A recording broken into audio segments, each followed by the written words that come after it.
Um,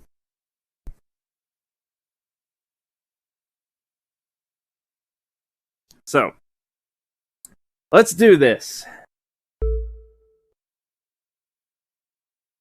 No broadcast camera. Here we go.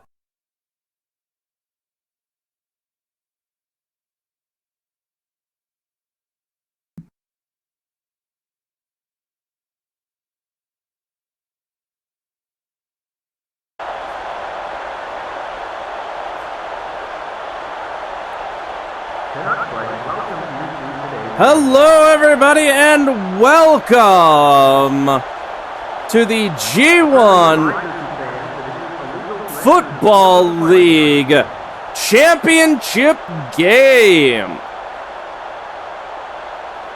We got the Sentinels and the Death Battle team gonna head out here on the snowy gridiron, and by my side in the heated booth, thankfully,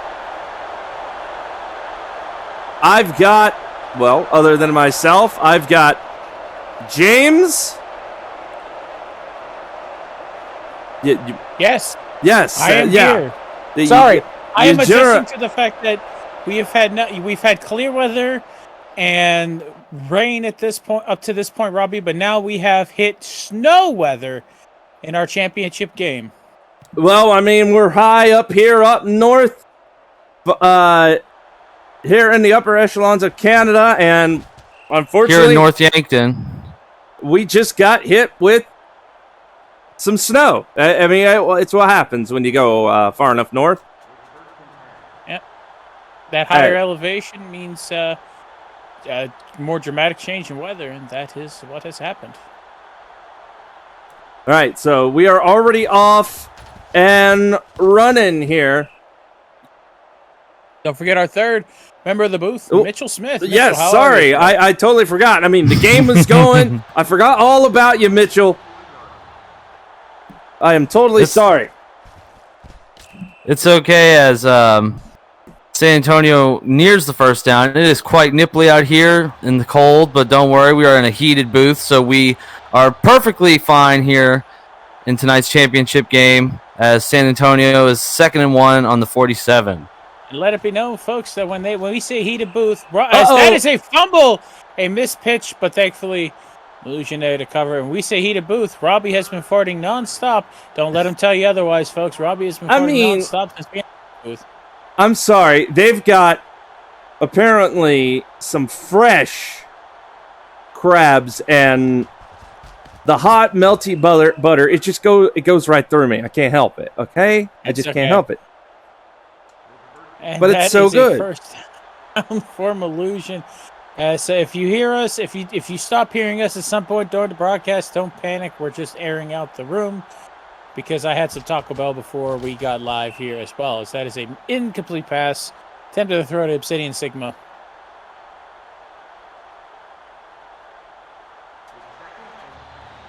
Second and 10. All right, now the Sentinels not doing half bad, and that is incomplete pass. Taking this to 3rd and 10. You got to imagine what's going through these players' heads. This is the championship game. This isn't like the minor leagues of the NFL and the Super Bowl. This is the Major League G1 Football League, and they have a lot of them. They're here to win the championship game here tonight. Right, tonight is for all the fame, all the glory, as they're going to have to kick this one away. All the marbles. You think anybody still... Oh, that's a knee.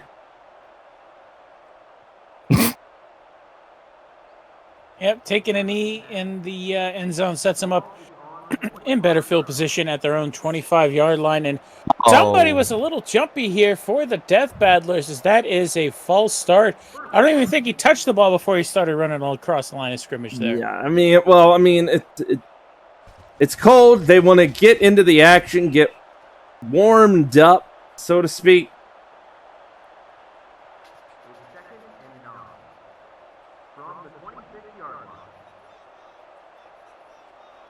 Second and 9 on the 26. All right, Martinez Drops back, but that's a deep pass, but thrown in the triple coverage there. Not a great pass there by Denver. all right. I mean, as we're starting this, I wonder because we are definitely out of almost everybody's comfort zone. Well, maybe except Denver. I think the Death Battler guys, being from Denver, is Ooh. Mickens brought down hard. He got hit hard there, but we got another punt incoming.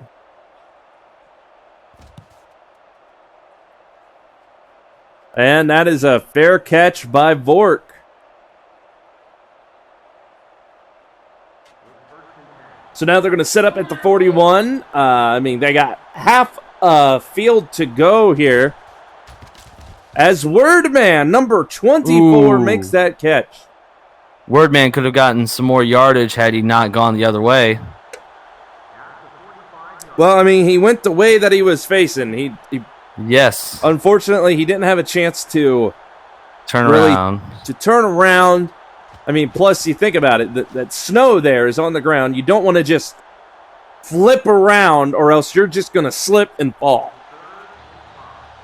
And then, well, that could possibly cause an injury right there, and you don't want that, especially in a big game like this.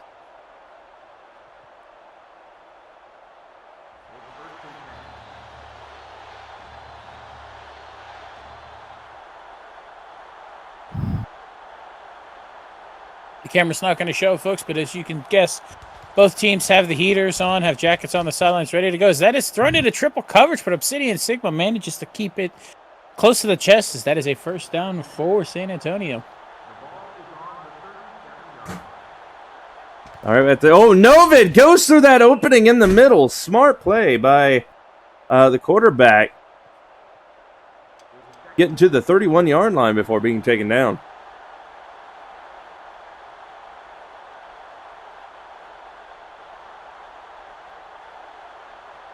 Second and 4.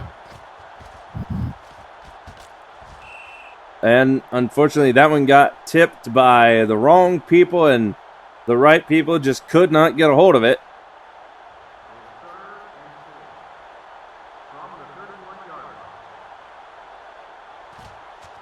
See what they can do here is Nova drops back passes for the first down. All right, good one too. Some illusion there. The illusion of Malusion.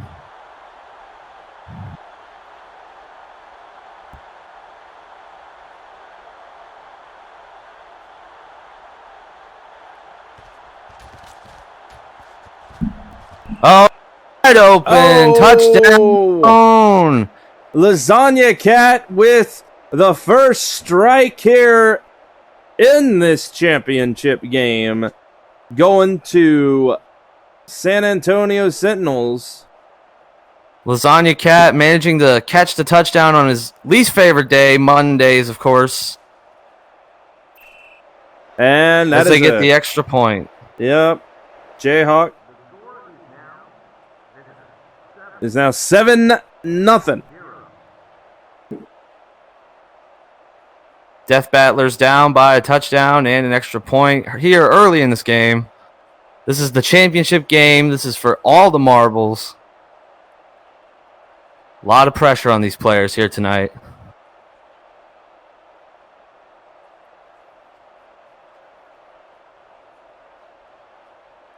San Antonio getting set for the kickoff. Folks may remember that San Antonio is coming off an utter dominating win in their semifinal matchup, while the Denver Death Battlers, if I'm remembering this correctly, came down to the last play of the game. Right? He almost broke away. He almost broke away. You know, we've had one. We say it every week. We have a kick return for a touchdown every week. Why would this week be any different, as it is the championship week? Right. I mean, you saw him bobbing and weaving, serpentining back and forth, trying to make sure he got through the hole. As now Martinez going for it. Gets to the 47. Would you guys say the Denver Death Battlers are the underdogs in this match, or in this game, considering San Antonio's utter domination in their last game? Well, considering what we saw at that final game to get Mickens with the first down, to get them here, and the absolute balloon high score that they got, I think definitely Denver is going to have their work cut out for them. That's just me personally.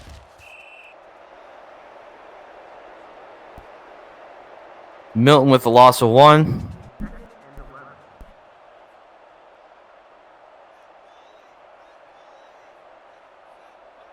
Second 11 on the 38. Let's see, Martinez drops back. Back to a good pass, but no! Intercepted! Cade Bengert with an interception for the Sentinels there. What an unfortunate pass. All right, now Malislash trying to go for the run, but coming up a little short there of the first down.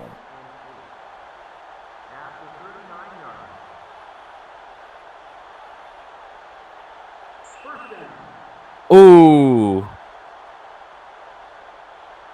It's going to be a loss of 5 yards if they accept this penalty, which they do. 2nd and 13. Oh, my God. Oh, that's going to send them back.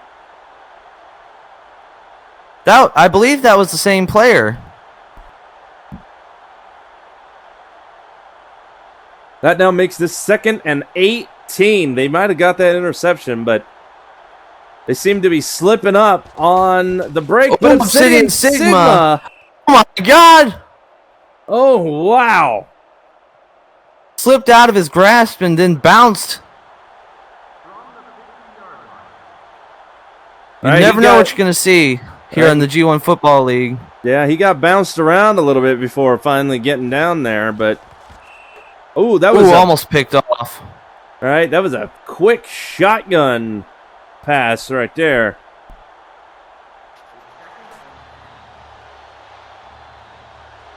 Nearing field goal range on the 50-yard line. Novid wide open, but he wasn't able to keep the ball in his hands. It's now 3rd and 10. That wide receiver could not keep his grasp on that football, and now they have to pay for it with another down. Here we go, 3rd and 10. Novid drops back. Pass. Oh, just short. I gotta say, these guys are hitting hard here tonight. Indeed. Yes, I agree, Robbie, as this is the final game, so why leave anything to chance? Put your all out there, as that'll be fair caught by Chad James at the, looks like the 12-yard line of Denver. It's all on the line here tonight. Yeah, unfortunately, Omega Mario could not get across that line, so now it is back as Martinez. Keeping it himself and getting across for the first down. Remember, folks, the lines aren't painted on the field, so they're not always 100% pinpoint accurate. But we saw Mega Mario try to dive across, use the snow to his advantage. Unfortunately, he got tackled a couple yards short on the San Antonio previous drive. Number 78 of San Antonio almost got injured there. He fell very awkwardly.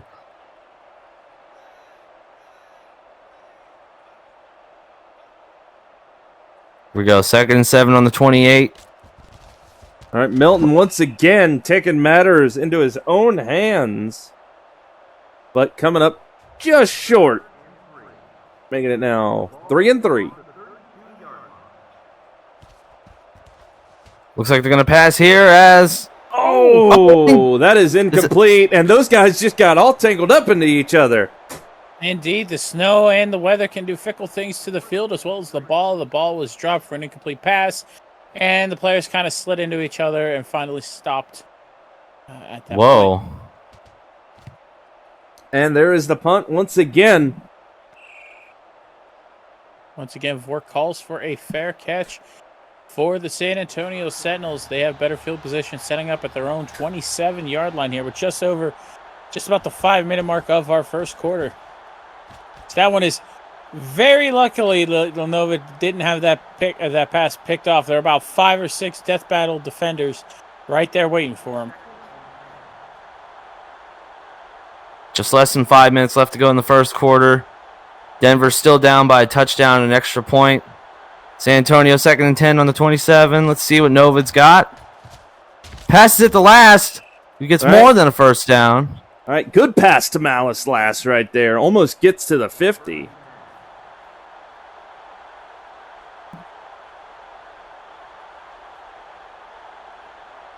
San Antonio is determined to maintain their lead and win the championship here tonight. Oof. All right, because if we know anything from the variety, let's just say, of matches here on the screen, okay, between the Sentinels and whoever they were going up week to week, when it came down to their game, at least early in the season, and I think James can possibly attest and agree to this, they didn't do so hot. Ooh, Mario just barely catching the ball, but still short. 4th and 2. But it seems like here in the later season, the later weeks,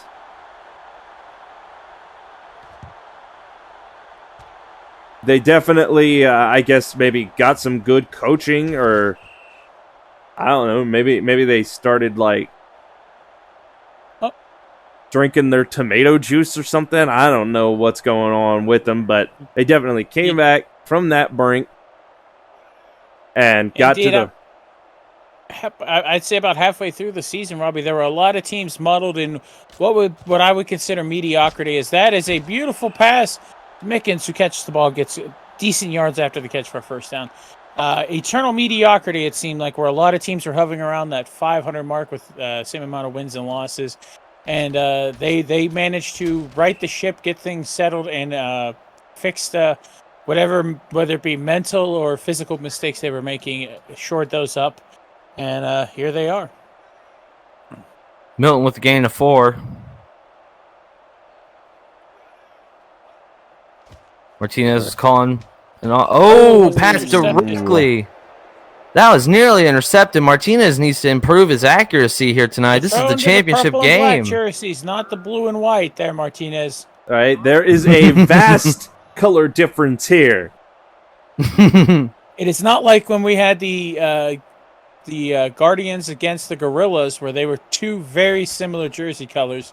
They went up against each other. Once again, almost intercepted.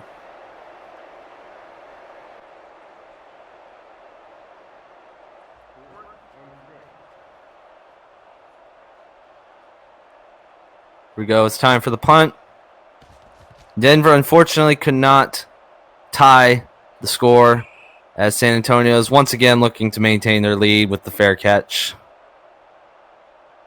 I gotta say, this game's been pretty even so far. I mean, it's just the first quarter, but so far it seems like these two teams are quite even. Right, because early on, San Antonio, they definitely took their shot. They managed to find an opening to get the score that they have now, but all the guys over there on the death battle side are definitely making it hard for the Sentinels to break through again.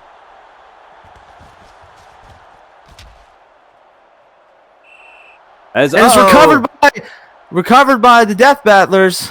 That was a close one right there. Good field position as well. As now we are already down to under 2 minutes in the first quarter, as Williams gets knocked out of bounds. Thankfully, not flagged for a late hit as the San Antonio Sentinel defender carried him out of bounds and slammed him into the ground. Looking like one of those moves that happens on the other program that happens every Tuesday and Thursday night here, the G1 Wrestling Universe, which, if I'm understanding this, Robbie, they're just coming off of a big pay-per-view from over the weekend, correct? Yeah, I actually got to watch that, and I gotta say, it was a really good, feel-good night there for a lot of people. A lot of cool stuff happened, though. The main event was really interesting. Came down to these two guys. They had a red-hot rivalry going on.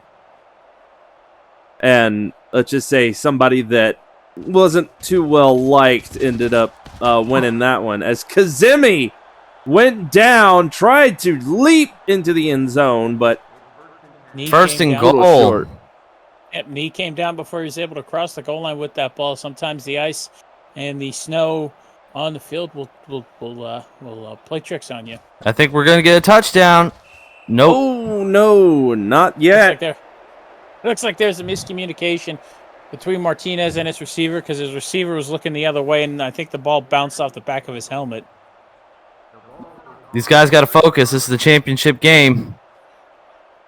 Right, it's Ooh. They are now going to be advanced up just a little bit more. Yeah, oh, man. Half the distance to the goal, and that encroachment penalty sets up a second and goal at the essentially 1.5 yard mark. As Martinez opts to throw it. There it is. Touchdown.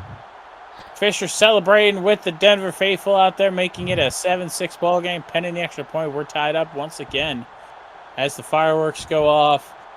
Of our first score for Denver here, they're going to go ahead, go for the kick, and tie this on up with 37 seconds left on the clock. I wanted to just say 30, but that'd be a little bit inaccurate there.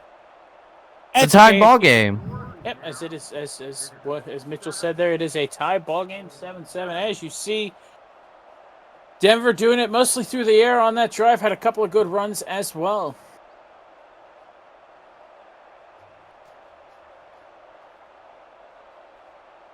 Here we go, 7-7 still in the first quarter. This might be a close game all the way through. All right, that is what it is shaping up to be, at least here in the first quarter.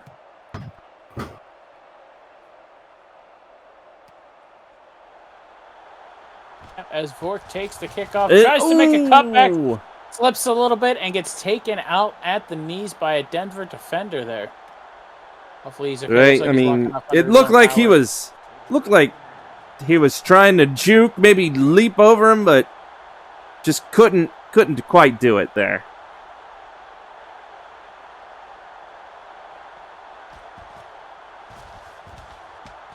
That is a huge pass down the field. Lanova to Lasagna Cat. A big gain on first down. Sets them up at the San Antonio 48-yard line. A 30-plus yard reception. You love to see it. As he calls an audible at the line of scrimmage to change things up. I think we're going to see a run play here to end the first quarter. And it is indeed a pass, and that is it for the first quarter of action here, ladies and gentlemen. We got a tie ball game going into the second with it 7-7. One team dominating through the air, the other team more balanced. Let's see how this plays out here. Indeed. All right, here we go. We are in the second quarter of this championship game as the Sentinels here continue to make 3, Malusian chased down. Ooh, oh my God! What a great catch by Mario.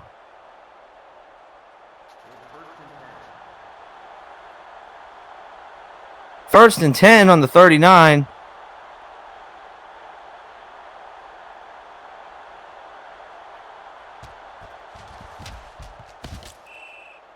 Another first down.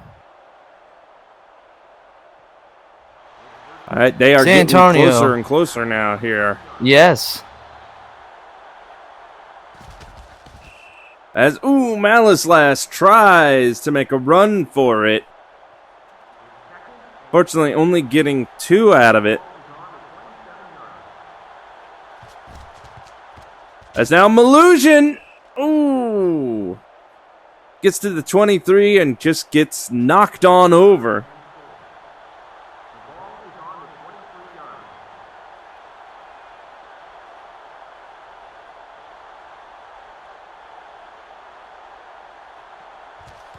As Novid makes a run through, but gets stopped. Just short indeed. But looks like they are lining up. They're going to kick. They're going for them points. Let's see how the wind affects this kick. And it's good. Barely through the uprights, but it counts as that is 3 points for San Antonio, putting them back on top. As you see, a decent drive by the Sentinels, 3 for 4 through the air, 51 yards. Not so successful on the ground, but the passing attack of the Sentinels has basically gone unanswered through this run in the postseason. Right, I mean, the Death Battlers here, Denver is doing a good job of stopping them from here so far of scoring. Obviously, they got a field goal. I mean, that's not the same as a touchdown, but points are points at this point in the game. That was a lot of the word points. I'm sorry. But back to my point is Death Battlers here out there on the field need to stop them a tad bit sooner. Keep them out of field goal range. Oh.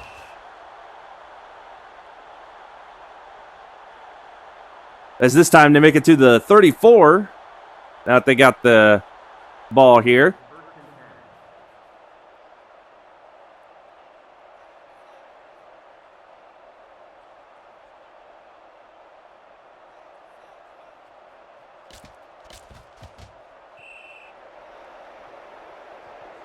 Oh, that a close pass right there. Hate to see that type of stuff. Now, no gain, no movement whatsoever, and they give it to Milton, who gets a few yards from that toss, that run there. Indeed, is now 3rd and 4 on the 40-yard line.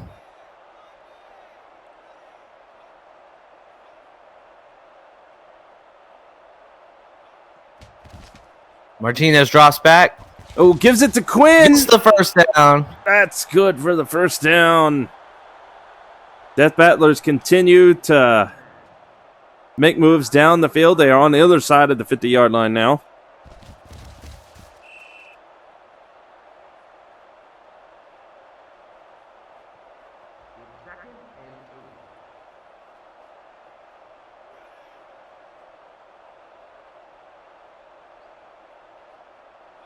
Second and 8. Martinez drops back. Bullet pass to Kazemi. That is going to be good. Down. Yep, good for the first down here as the Death Battlers finding those good spots, those good openings to get down the field here now. Martinez back with another pass. Gives it to Wiggins, and they're close. They're in the red zone here. Indeed, it's 1st and goal on the 6. Uh-oh, some formation shifts here. Let's see what they can do. Martinez drops back. Oh! Intercepted on the goal line by Kamsi. Oh, that has gotta hurt. You'll never know what happens on the G1 Football League. Even in the championship games, it is unpredictable. I mean, Noel Wiggins with that 21-yard reception got them right next to a scoring opportunity. That's a fumble! Oh my God! Oh, you're kidding! A fumble! He recovered it into a touchdown. My God! What is going on in the championship game of the G1 Football League as Denver, the Death Battlers, take the lead? This is pandemonium.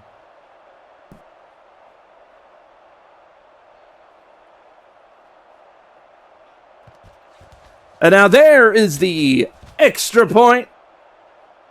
They've got to be feeling good after that play. I mean, I'm feeling pretty good after that play. I'm not even on their team. Did you see that? That was amazing.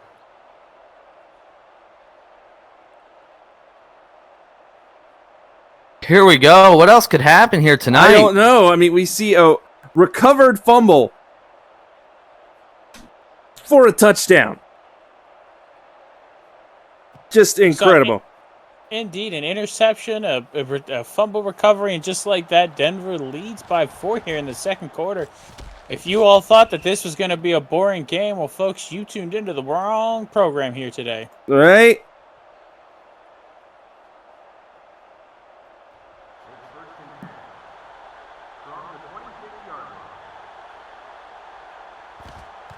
As now there's the pass to Lasagna Cat, the guy that put the Sentinel on the scoreboard here. Indeed.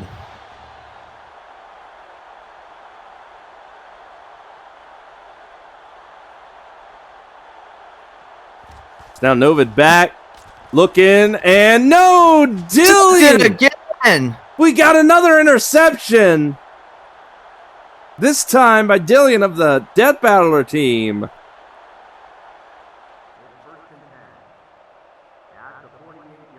My God. Denver is not fooling around, ladies and gentlemen. They thought, as we saw with the betting odds before the game today, Denver was the underdog, to say the least. Oh my God, he got carried. Did you see that? It almost looked like he was stepping on defenders' heads there for a second, but Larry Milton gets carried through the air and for a first down. Now that's going to make the highlight reels. Right, as Milton once again trying to go, but gets stopped at the 33.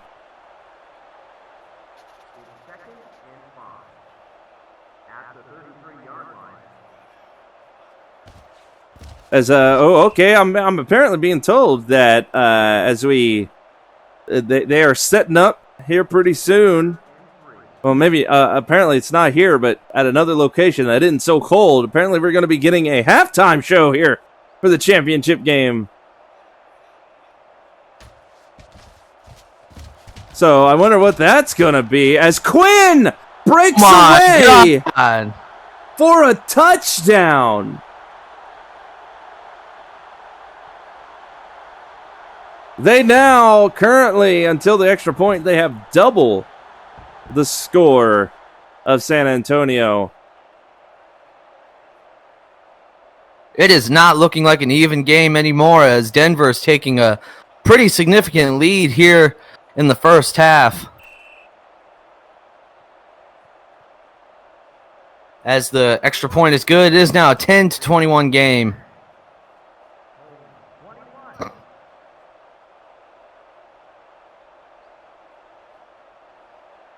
San Antonio going to have to come back 11 points to tie this game here tonight as we get ready for the kickoff. Excuse me. Like we said, folks, San Antonio's passing game was going to be what would carry them to a win here. And Denver, the more balanced team, has countered perfectly. And there's the kickoff. Vork with the catch. And tries to maneuver around, but it looked like a Denver player. It looked like a Denver player stepped on Vork.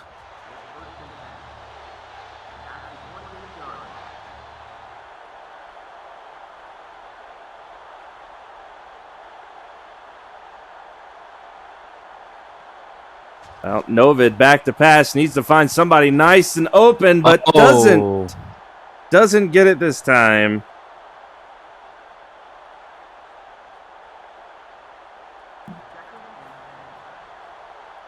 Now's not the time to be throwing incomplete passes. You have an 11-point deficit. You have to be more accurate. This is a championship game. Gives it to Malusian. Only gains 1 yard. 3rd and 9.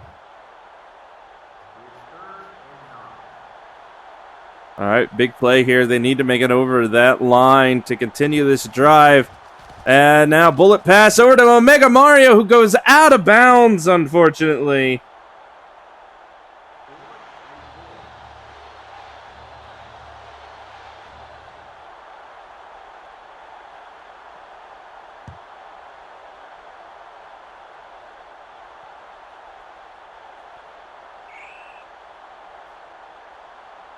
Ball's been set.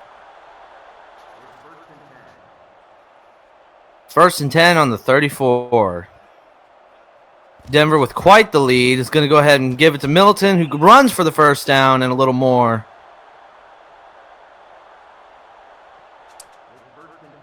All right, now at this point, Denver, they just got to hold on to that ball. And all will be good and golden for them. Indeed. 2nd and 11. Milton not finding any room. Gains a couple yards.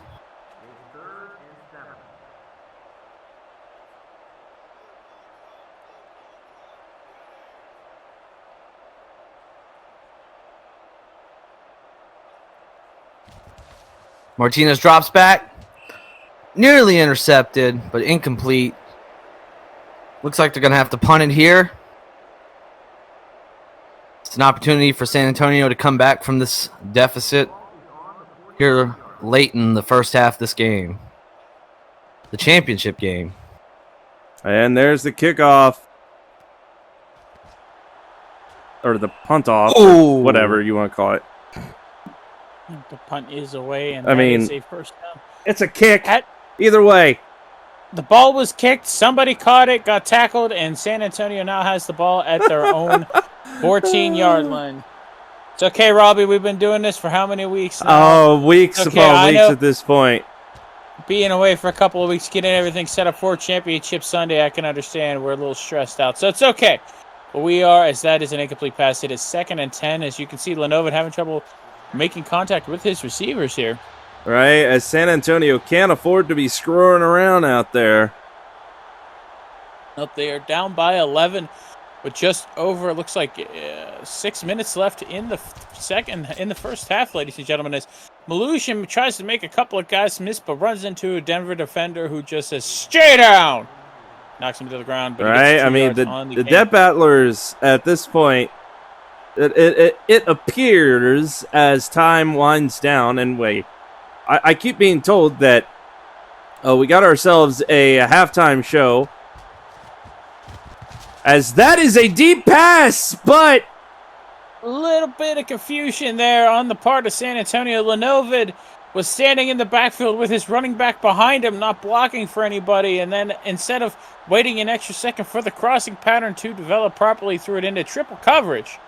Once again, lucky that wasn't picked off, as that'll be fair caught by Chad James. You were saying they're telling you something in your ear, Robbie? Apparently, yeah. I mean, but why? I'm apparently being told that for apparently they're going to be pumping something in for the halftime show, and I'm going to have to go away or something. Come on, why do I have to go away? But whatever. I mean. It's what the production guys say. I guess I gotta just go along with it. I don't know.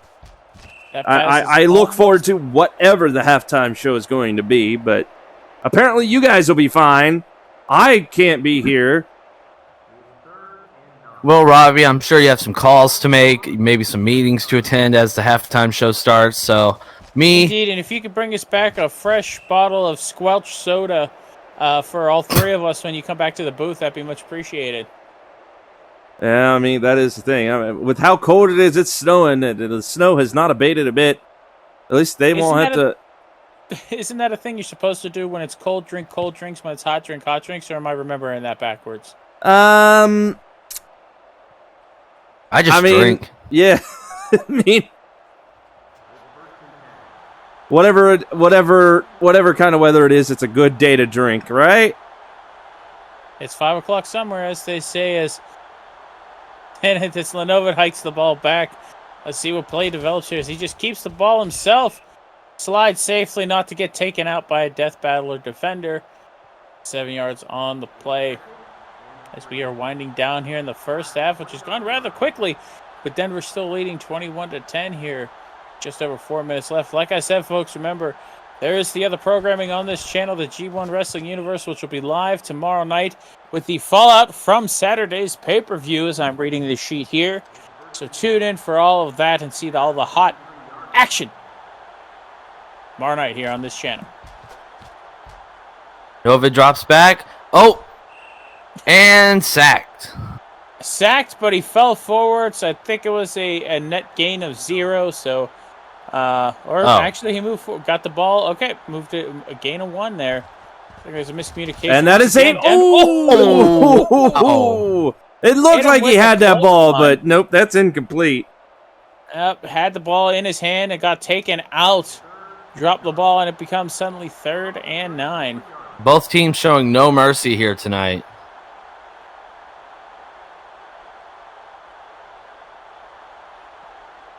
Here we go. Nova drops back. Deep pass, wide open. Oh, Green is going. He is gone. Touchdown, Sentinels. Sentinels sent everybody north to, and Denver was not ready to have that many receivers run deep. They ran an empty set backfield with 5 receivers out there, and Patrick Green made the catch. 66 yards on the play, and just like that, San Antonio is back within 4.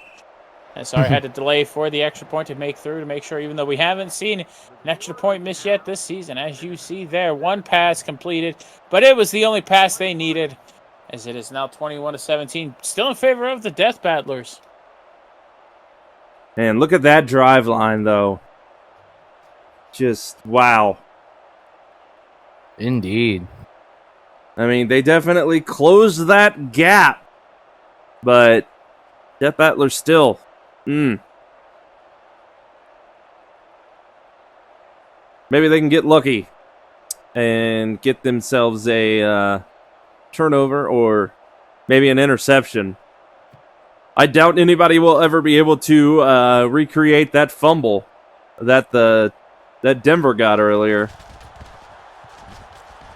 He just bounces the Sentinel defenders off of him and finally gets taken down at the 50-yard line.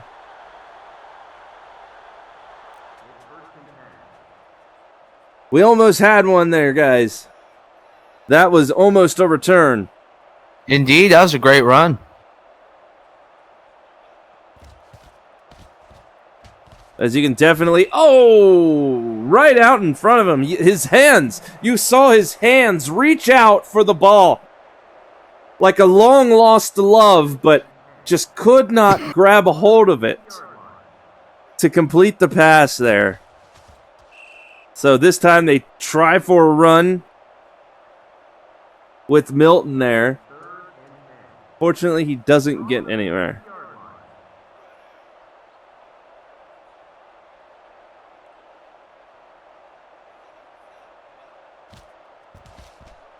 As Kazemi. Good for the first down. As you can definitely see that Denver wants to keep that stranglehold of a lead that they have as Milton gets taken down. As we now enter the 2-minute warning time here before we go into the half. And yes, I know, the halftime show. They won't shut up in my ear.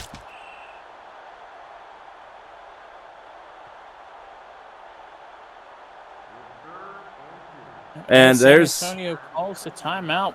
2 left. Looking at, in case Denver scores here, they're looking to get a chance to put some points on the board themselves here. As Milton takes the ball, doesn't get down, gets stopped short, so we will more than likely see. If I'm the Death Battlers, I'm going for it, but more than likely, as San Antonio takes the final timeout, they will take the extra points here. Yeah, I mean, it'll lengthen their lead at the very least, but that will put, if this field goal goes through, which it does, that'll put them back on top by a full touchdown, by 7 points going into the half.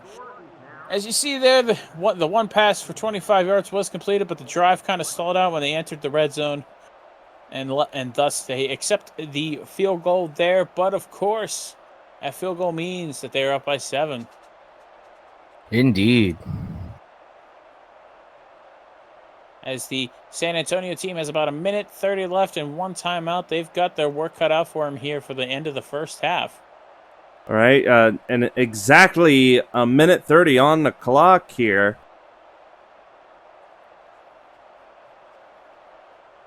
Now, can they even this up before the whistle blows and we go to the halftime? And, he breaks away, but he can't keep it up. He only gets to the 37, which is a nice run either way, but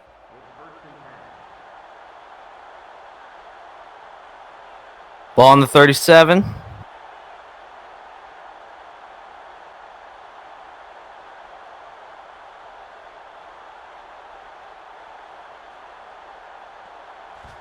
And Novid gets it away. Oh! So close.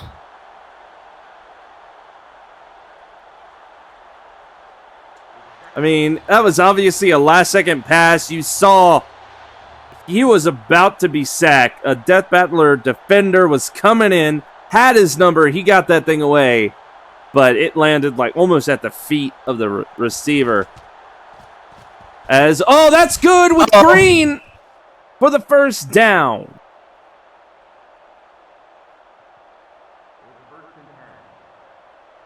And San Antonio called their last timeout, I believe. Yes, yep. Indeed. That is their last timeout to stop that clock at just over a minute.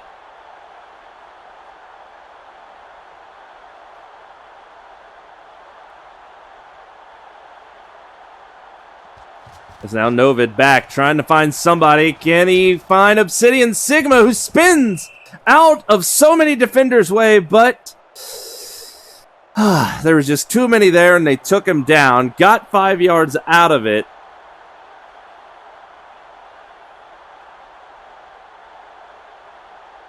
As that clock is clicking down. Jarrell. I mean, that'll stop the clock. I don't know if maybe that was a intentional thing or just to stop the clock or what. That's a possibility. As now they look and they find nobody. Incomplete pass, which again will stop the clock before we go into the half. 3rd and 10 on the 40-yard line. San Antonio must get the first down here if they want to try and catch up to the Denver Death Battlers. Novid drops back. Bullet pass to Green for the first down. But is there enough time? 10 seconds. 10. They need to hurry up, snap this ball, and go. They might not be able to do it. Nope. They're done, and we are now. Okay, I'm going. It is time for the halftime show, and I, at the very least, will be right back.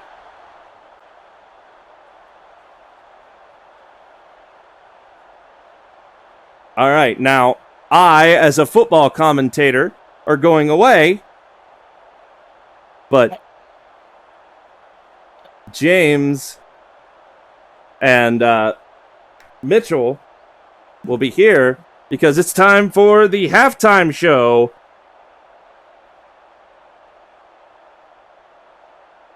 Mitchell, do you have any idea what we're about to do? No. Okay, good. I'm glad I don't feel alone in this. I'm not exactly sure what's about to happen. No, I have not a clue. Hello? Wait a minute. Hello, I'm being punked. They don't have this fucking thing working. We didn't test none of this stuff. Hello? It's halftime heat. Hello? Who is this? Who is this? Hello, this is Rob. Who is this? Is this the guys from the football? Hello? Oh, Rob, this is James Rennerson from the T1 Football League alongside Mitchell Smith. How are you? Hello, I'm told I am taking the place of somebody, but yes, welcome. This is the halftime show brought to you by the G1 Wrestling Universe. I am Rob. I am being piped in via satellite internet feed. I don't know. They don't tell me how this stuff works.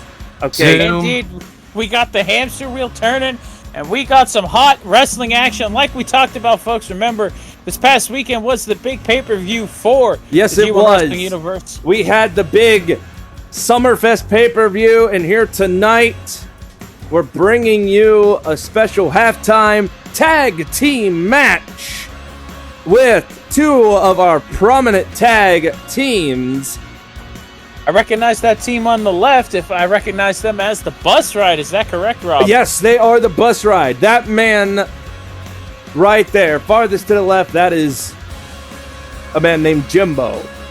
And right next to him is his partner on the Bus Ride, is called Eric, Short Bus Eric. And looks then like a buddy, but also looks like a Power Ranger at the same time. Never heard of it like that. Oh, that's a good one. But they, here tonight, they are going to be taking on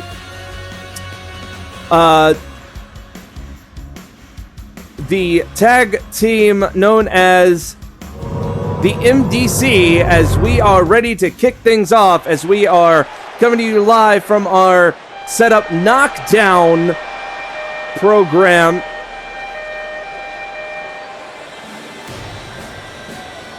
As here comes the Bus Ride. If I remember correctly, recently, as of a few months ago, they were tag team champions. Of course, have since lost the tag titles. Right, that is true. That is one true. pale person back there. I gotta say, it is interesting to be doing what I do with some other people here, as Jimbo and Short Bus Eric here making their way to the ring. So, I unfortunately have been setting up for this. How are you guys doing up there, way up north, where it's freaking snowing? Apparently. Well, it's freezing cold. We've got the snow out. We're heated in here, but our broadcast partner, who had to step away for a moment, thankfully has stopped gassing us out, so the heat's gone down a little bit. But we sent him on a beverage run while we are caught between the Bus Ride. It smells heavenly in here now. Well, like cabbage at the. I'm sorry, I don't know why they had to replace him with me exactly. Apparently something to do with the broadcasting. Okay, whatever. I don't know. I'm being told. Yeah, from my understanding, since you are the voice of the people, or the voice of the G1 Wrestling Universe broadcast, they wanted you to call this action with us. Apparently. Right. I mean, I am happy to have some people by my side, as now the Bus Ride is ready in the ring to meet their opponents. There you see three men. Only two of them were, well, I mean, I don't know how much you guys know about wrestling. You guys are football guys. I get that. But this is my domain. This is my arena. This is my time to shine. As you can see, you got the big money man right there in the middle, the core pirate, and two of his associates, I guess you could say, by the name of I Like Chicken Dog there in the yellow, and Hydro Arctic over there in the long coat. Yes, with his the fancy associates. glasses. His associates, the hosts of the Grumpy G1 podcast, also as well. Oh, really? I had no idea they had podcasts, but then again, I mean, if it's outside this arena, outside the ring, you know, it's kind of hard to keep track, which I wish I could say. I mean, okay, there you see the core pirate right there taking a swig. Taking a nice swig of rum before he enters the ring. No, you see, that right there is a $10,000 bottle of water, fresh from the Swiss Alps. The snow hand melted and put in that bottle. He just throws it away like it's nothing. Oh, I thought that was what I'm being told. I thought that was the tears of the trolls on the internet. I mean, he's got the money to pay for that at this point. Remember, It folks, might Core just Pirate be. not only is here, but also has a baseball team in the G1 Baseball League that it had their season ended last month. Right? I mean, I caught some of that baseball stuff. I mean, well, no, you guys are football. Do you know the guys that do the? I mean, do you guys know the guys that do the baseball? Because I mean, So I'm being told. I remember it was Ron and Jim who we helped out and get through their season because there was we had some time off, so we helped them get through their season appropriately. As it looks like this match is about to be underway, starting off with. Looks like Jimbo's going to let Corpus Eric start the match off. yes, I gotta say, I'm sure you guys are used to seeing some big hits out there on the field, but this that right there, Backbreaker. yes, that was a backbreaker. You ain't gonna see nothing like that out there on the football field. As I Like Chicken Dog and Short Bus Eric having at it back and forth here to start this match. Uh-oh.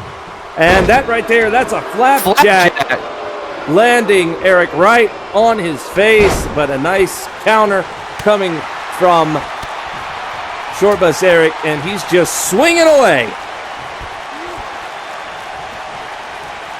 And look at that, Eric can do a flapjack as well. Oh my God. He's got flapjacks for days. Oh, look at this. Parker's getting involved. The Core Pirate Single slam. standing up on the side of the ring, distracting Eric as the tag is made. But Eric, no. Getting rid of that. About like I got rid of your other commentator. Again, I'm sorry about that. I'm sure you guys are used to working with another other than me. And I'm sorry if I overdo things because, I mean, that's just kind of my job. You know, I mean, as... Hydro's getting into it. Yeah, he's getting into this. But Eric puts him down, puts him in his place as he goes over for the tag to bring in Jimbo now. But Hydro meets him square in the center of the ring, nails him with a quick suplex.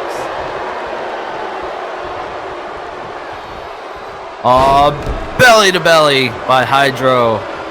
I'm a big fan of the G1 Wrestling Universe. I do know these guys very well. They have a, maybe not a historic rivalry, but certainly a rivalry. Here tonight is a big match at halftime of the G1 Football Championship, so there's a lot on the line here tonight. So, you're a big fan? You watch? You watch? Of course I watch the G1 Wrestling Universe. Well, that's awesome. I always love hearing from fans, having all the interactions out there, whether it's when we're doing this live or out there hearing things on social media. It's always fun to see and hear things from people that love the action and everything. As, again, Hydro showing off here. He knows that. He's got to know that he's on a grand stage here tonight. Well, I've got some insider scoops here. The Hydro is court-ordered, not allowed to dance. He is breaking the law here tonight as he is eviscerating Jimbo Stocks in the corner as Chicken Dog and Core Pirate cheer on. Oh, but Jimbo with a rising knee. He's back up, but Jimbo going after the legs of Hydro, trying to cut him down, but Hydro kicks him away now. Anytime we have a big hit or a clothesline or anything close to it in our G1 Football League, we always And did you see that? He did a little jig. That's the finish. But, that was a cover. Kick out of that. Gotta have some fortitude. Oh. How did he kick out of the shake, rattle, and roll? Oh, wait, here comes the Jimbo Justice Slam. I'm being told that's the proper move. That's the proper way to call it. It's the Jimbo Justice Slam, not whatever happened earlier. That's now tag made as, Hydro going for a ride. It's time for the bus ride as here comes Eric. Quickly with the cover. Here it is, the cover, and I Like Chicken Dog cuts in. He took out the ref to break up the pin. The ref is out, and so is Hydro. I gotta say, I don't think you guys are used to seeing something like a referee there at the side of your field or whatever get taken out like that.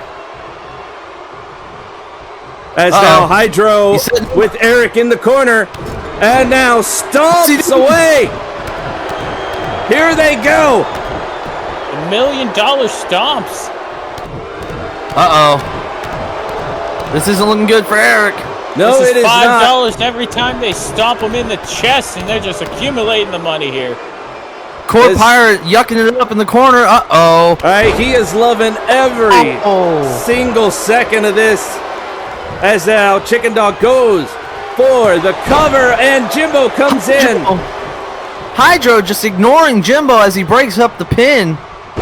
Rookie mistake. And now swing and a miss.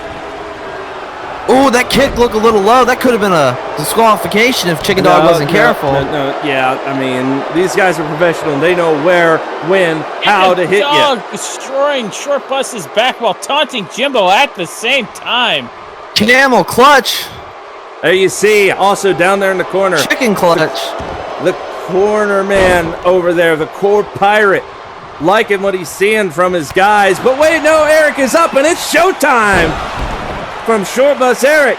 As no, again, the Core Pirate interfering. He's on the side of the ring. He's yelling at Eric, but he's told to get down, and he does. But, still, the Core Pirate mouthing off, distracting Eric. Does no good as Chicken Dog goes into the corner. Tag made is, oh no! Time for another ride on the bus. This one going. Here he goes. Now Jimbo comes for the cover. And now he's being yelled at before the cover as Hydro takes out the ref himself. Looks like the Core Pirate was arguing with the referee to distract him. Gave Hydro enough time to come in and tackle the referee who's on his back and not moving at this point. Does this happen a lot in the wrestling universe, Rob? Unfortunately, yes and no. It does happen with some of the more unscrupulous people, which the Core Pirate has made himself known to be on more than... Oh, that cheap shot by Hydro! Did you see it? I saw Hydro punch him in the back. He fell forward, and I like Chicken Dog took him out. And look at this big old devastating DDT. Even the referee reacted to that DDT. Right, we got a cover as Hydro comes in to try and protect him, but no! Eric takes Hydro out and breaks the pin as he makes his way out to his corner. As now Chicken Dog trying to keep Jimbo on the ropes here, but Jimbo not staying on the ropes. Going to put Chicken Dog in the corner, but we got a reversal. But an elbow to the face comes Chicken Dog's way. And now look at this nice snap suplex as the Bus Ride have gained control of this match here. What is Hydro doing outside the ring here? So it looks like Jimbo's either going to tag his partner in or hit a move. I'm not sure what's happening there. And now sideways sweep. I mean, the Bus Ride have control of this match at this point. Hydro's still down and out on the outside, recuperating. It's like Hydro's controller disconnected there for a second. What? As now up, back to the feet goes Chicken Dog.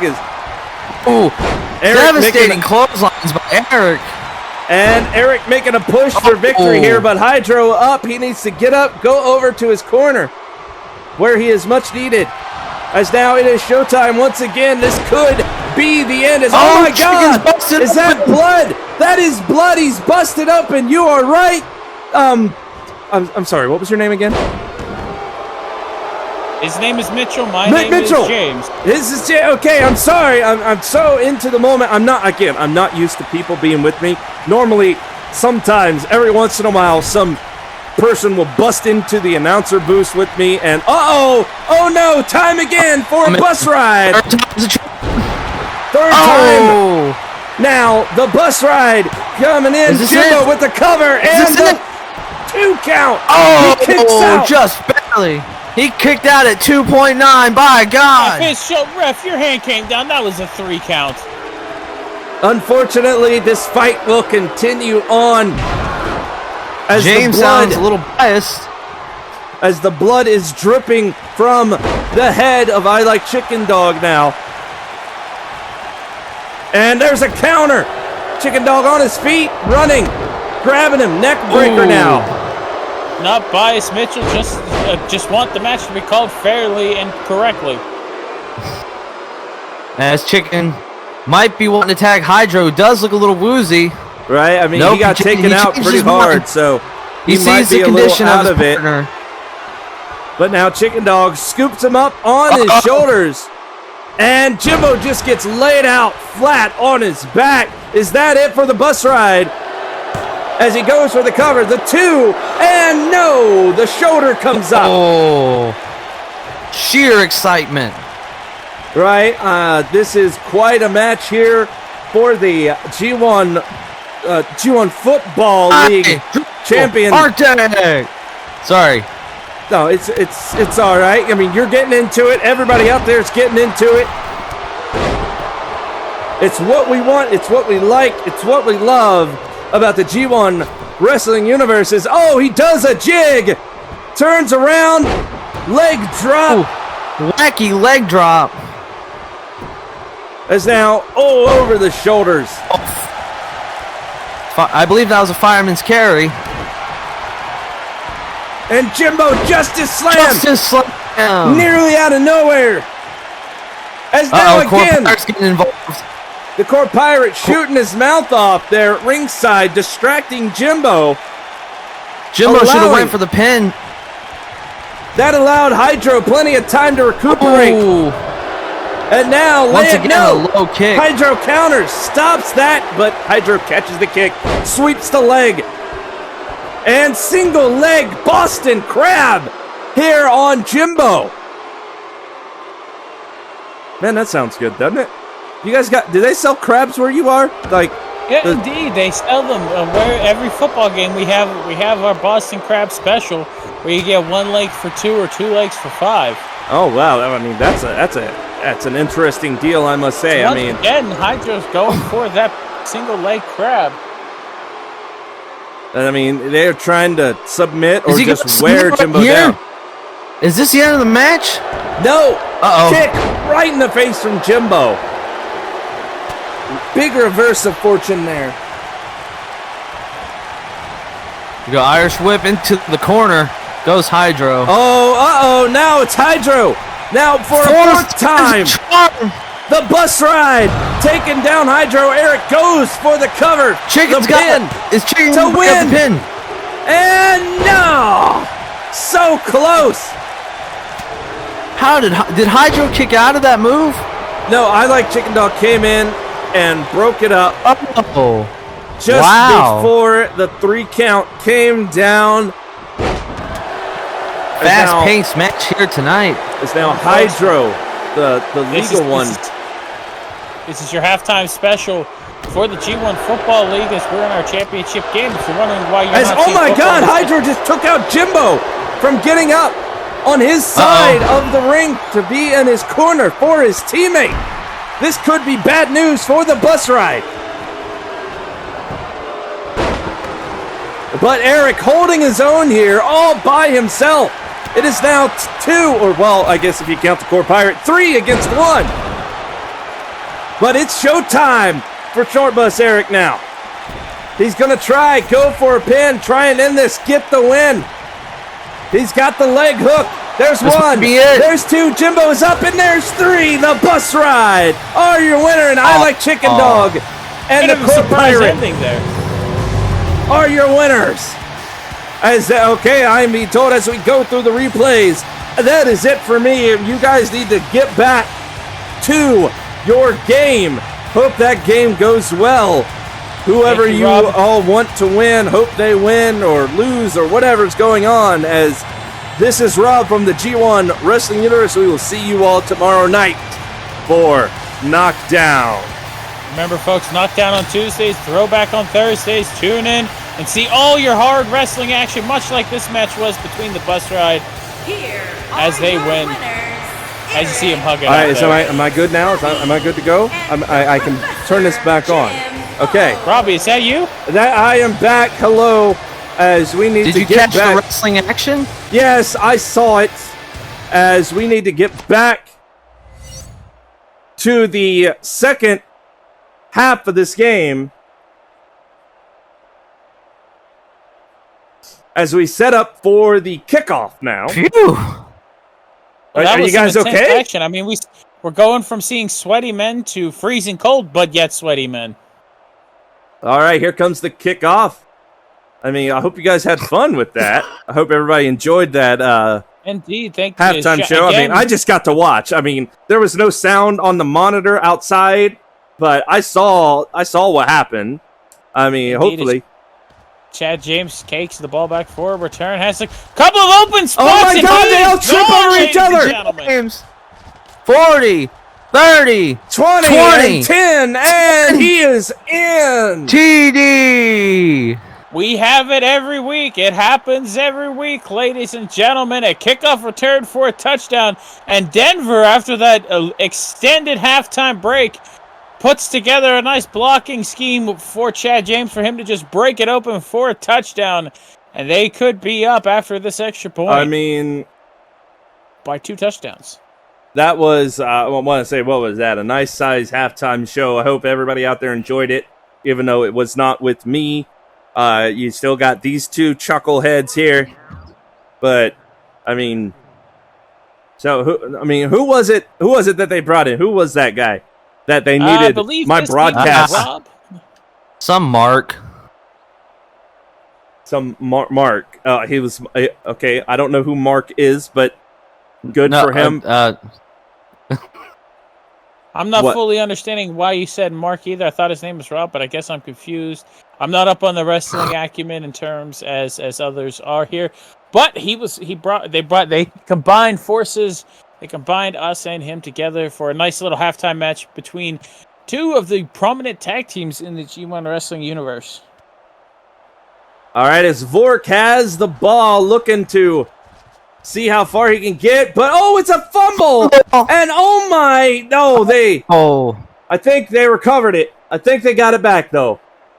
What a terrible start for the San Antonio Sentinels here in the second half. Excuse me, the Denver... Yes.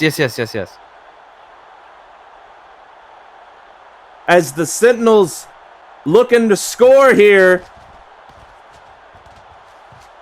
And incomplete. Nearly picked off.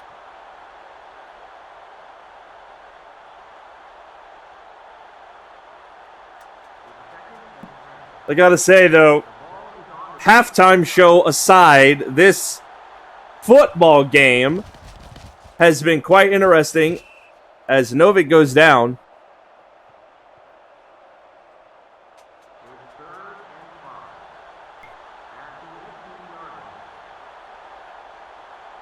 Third and 5. And Malice Last with the catch, and he gets taken down over the line for the first down. As they are in scoring position now. Novid back, trying to, fires it over the receiver's head.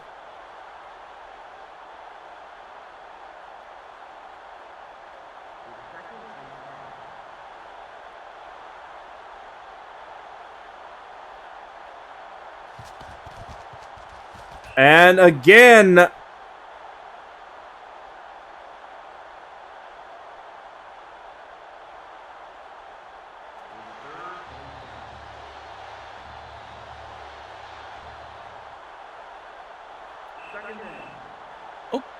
unfortunately, got a little excited and jumped off sides here.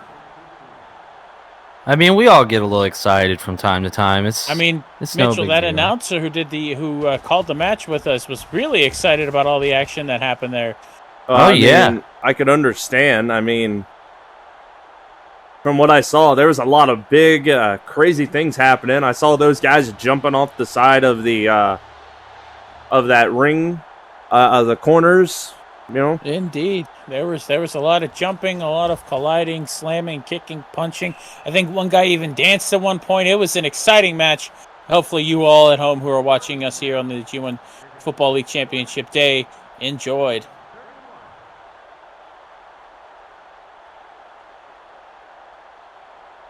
It is now a 20-31 ball game. All right. The Sentinels are down by quite a bit. They were able to get that somewhat helpful field goal there. But they definitely could have done a lot better. And they need to do that. Hopefully, maybe, just maybe, they can get an interception, stop the Death Battlers in their tracks. And there it is at the 29. Almost free.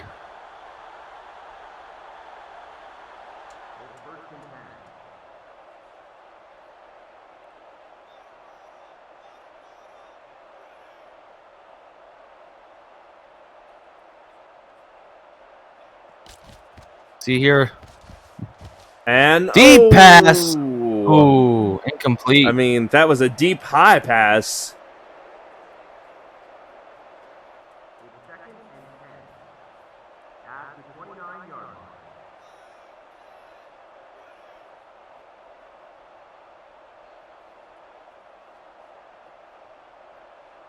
All right, we got some movement. We got some talking. As now, there's the pass, but again, not getting to anybody.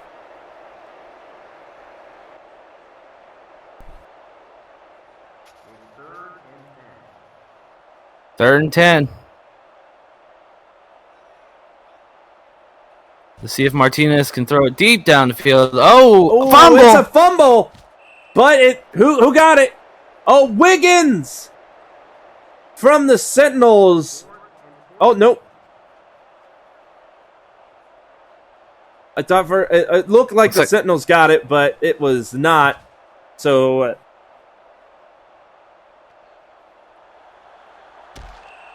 and Vort trying to get as far as he can, but gets stopped there at the 37.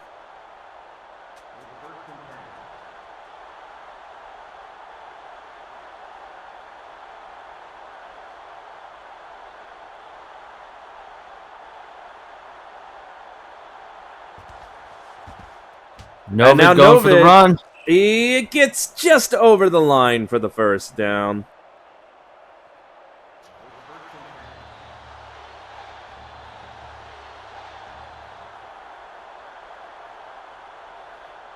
First and 10 on the 47. Let's see what Novid's going to do here. And now Novid gets it deep over pass, to wide Obsidian. open to Sigma. I mean, just short of the first down, but good placement to keep them moving on. And Malusian makes it over the line for the first down to keep the Sentinels going, to keep them in this game.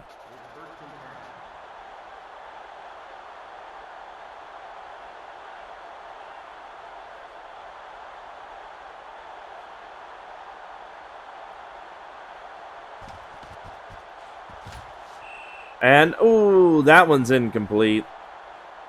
Indeed. No gain on that play, second and 10.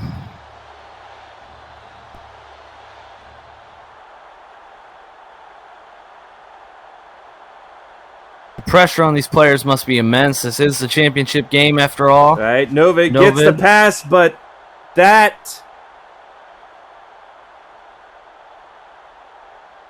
receiver was being stopped by the defenders there.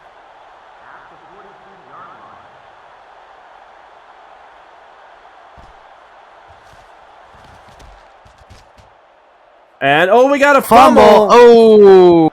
But they recover it. Hardwell. Not looking good for San Antonio. Nope. Hardwell recovering that ball for the Death Battlers.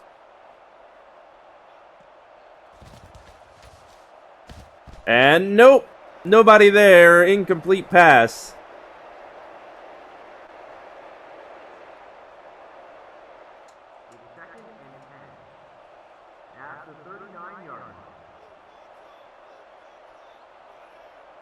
Here we go, 2nd and 10 on the 39. And gives it to Milton, who gets stopped hard.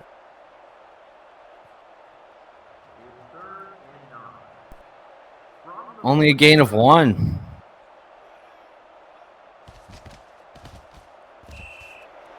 Oh, that was an unfortunate pass by Martinez. 4th down.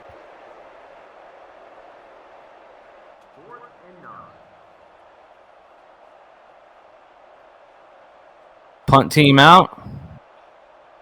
And there it goes. It's going to go back into the hands of Vork.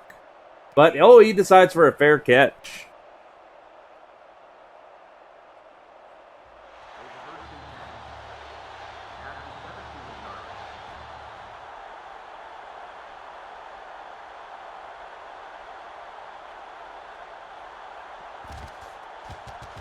Novid trying to find... can't find anybody, though.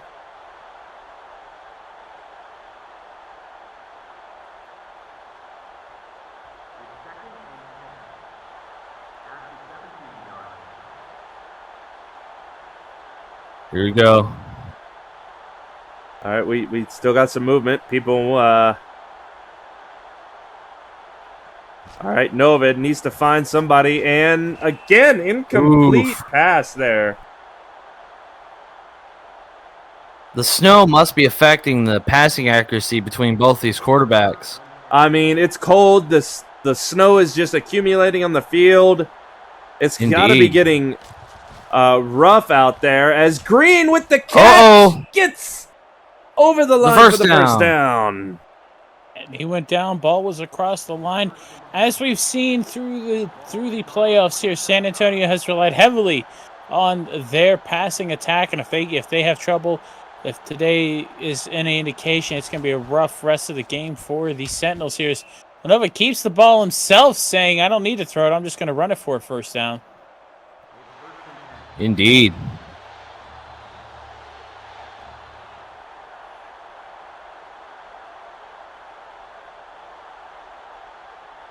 Here we go. Novid back to pass. Needs to get that away, but he makes a break. He makes a run for it and gets down at the 44. Good run. Almost sacked twice there.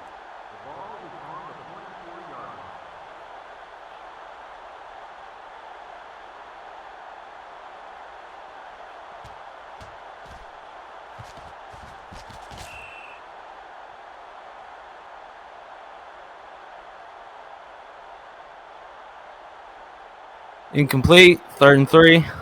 No gain on the last play.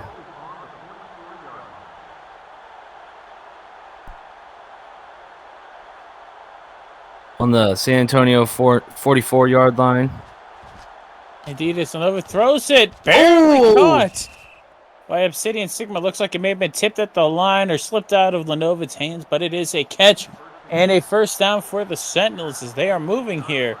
With just over 8 minutes left in the third quarter. All right. Oh, it looks like already giving it to Malusian. All right. They trying for a run there. Get to the 47.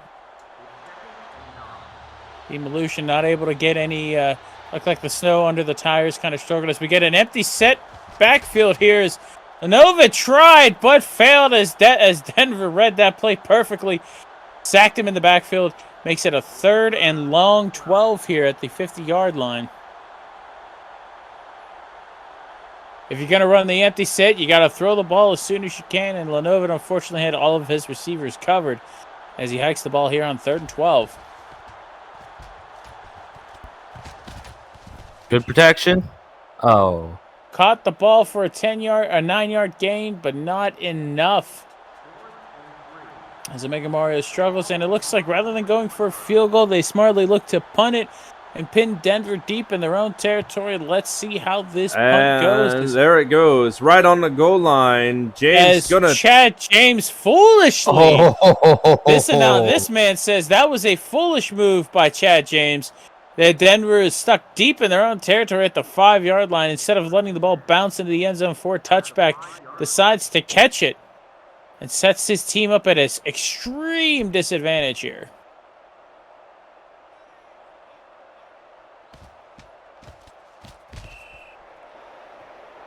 Martinez having trouble once again, able to getting the ball to his receiver, so he was wide open, but just overthrew him a little bit. Looks like his hands might be a little frozen. I mean, with the way things are going, with the way the temperature is, I mean, it's fluctuating and such, but over under, despite what the temperature is, it's cold. But Coleman makes an interception for the Sentinels here. Poor throw by Martinez, who threw it into triple coverage. The ball was tipped, and Coleman came down with it. And now San Antonio has new life at the looks like the Denver 18-yard line here.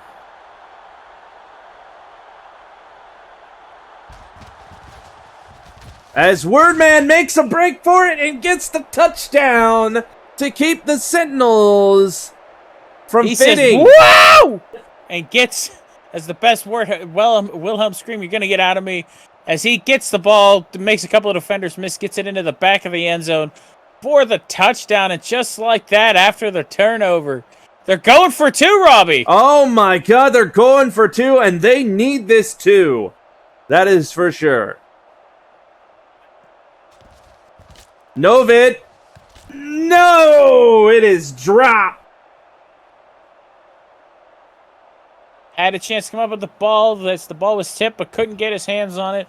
As that is a failed 2-point conversion. But the Sentinels score free 6 points coming off of that interception, and are now within 5 of the Death Battlers. I mean, that's better than where they were. That's for sure. Ladies and gentlemen, if you've been sleeping on this game, you've been a fool. Right? I mean, this is something special. Something, special, something grand here. And that is, well, all due to the fact that this is the big game, the championship game. These are the 2 decidedly best teams here this season of the G1, the first season of the G1 Football League. And what a game it has been.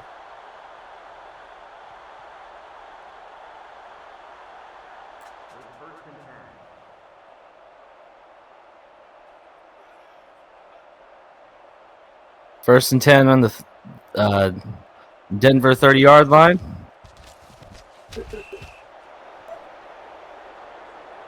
Whew.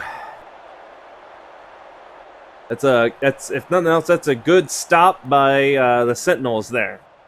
They needed more of that. Indeed. Deep pass, but it's incomplete.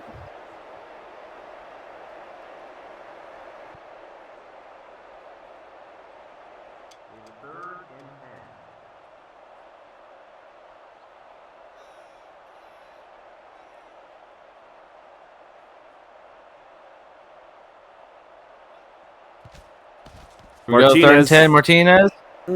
That one went short there.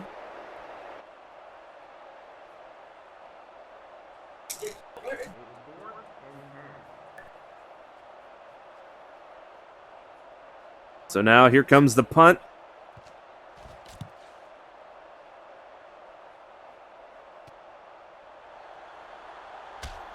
And Vork gets to the 34.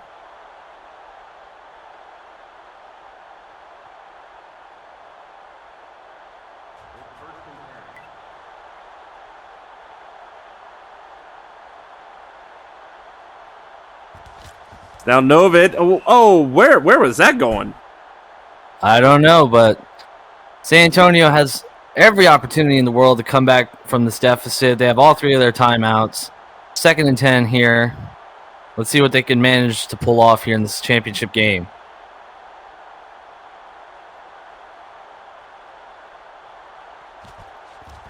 Malusian, gets mowed down.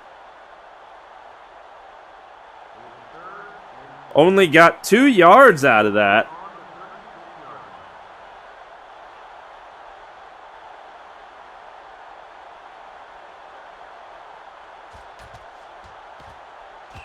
And, that one went a little low right there at a receiver's feet.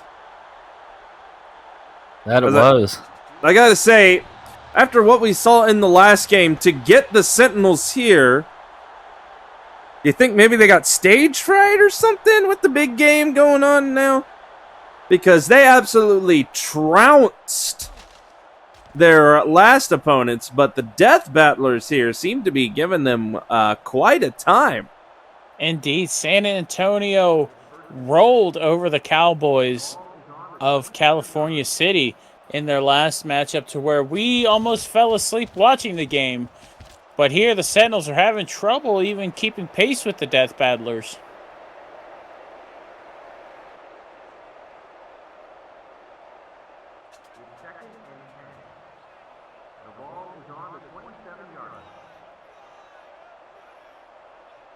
Second and 10 on the 27. Martinez is going to hike the ball. Let's see what play develops here. And now, no. Oh. Looks like a miscommunication between receiver and quarterback as the receiver either ran the wrong route or the quarterback threw it too early as there was a San Antonio defender there. As it is third and 10 here.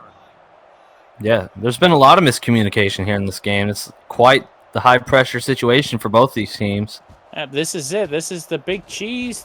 And that one almost got intercepted. You saw it. That guy had his hand on that ball, but he couldn't get a hold of it.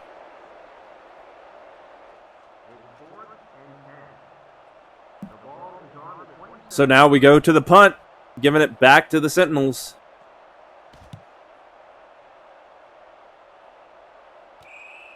And that's Vork with a fair catch there at the 38.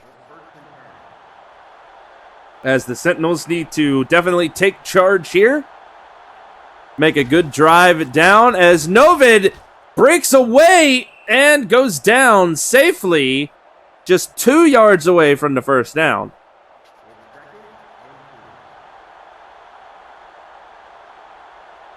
Smart move by the QB there.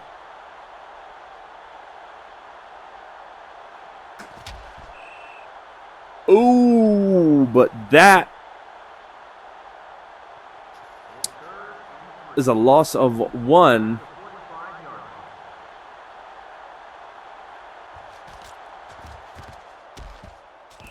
What? First down goes to San Antonio on the 50-yard line. As Lenovo sends the receiver in motion, sends it back, it says, forget it, we're running this play instead. Play clock is indeed running down here. So that ball is almost intercepted once again. Quarterback's having trouble locating receivers, dropping balls, and all that good stuff. Help my wife. They can't hear me.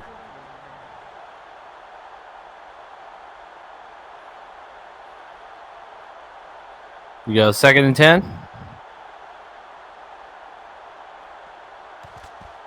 As Lenovo throws the ball over to the sideline, overthrows his receiver by at least 3 yards, Mitchell.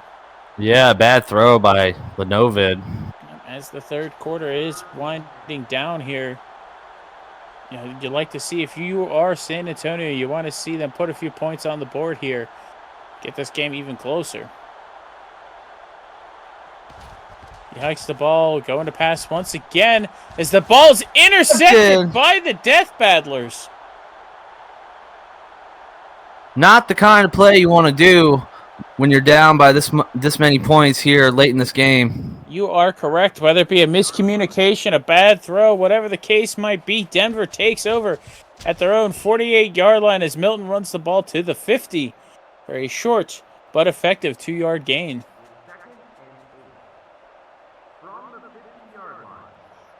As the play announcer says, they are indeed on the 50-yard line with just over 3 minutes left here in the third quarter. Martinez drops back. Deep pass, but incomplete. Nearly intercepted. Should have thrown that about 3 seconds earlier. Instead, let the play fully develop, and unfortunately, it's an incomplete pass. At that point, had he trusted his feet, he possibly could have even ran the ball for a few yards. Instead, it's an incomplete pass, and we go to a crucial 3rd and 8 here. Indeed. Oh! Nice. Number 69, looks like there's a miscommunication or someone wasn't ready for the play to be called, and that is a false start and pushes them back 5 yards for now a 3rd and 13. We've seen teams convert this big 3rd down percentage, but this is not the case, as it looks like Martinez missed the crossing route that he was supposed to throw to. There's now a 4th down. And just like that, San Antonio is going to get the ball back. No punishment for them throwing the interception.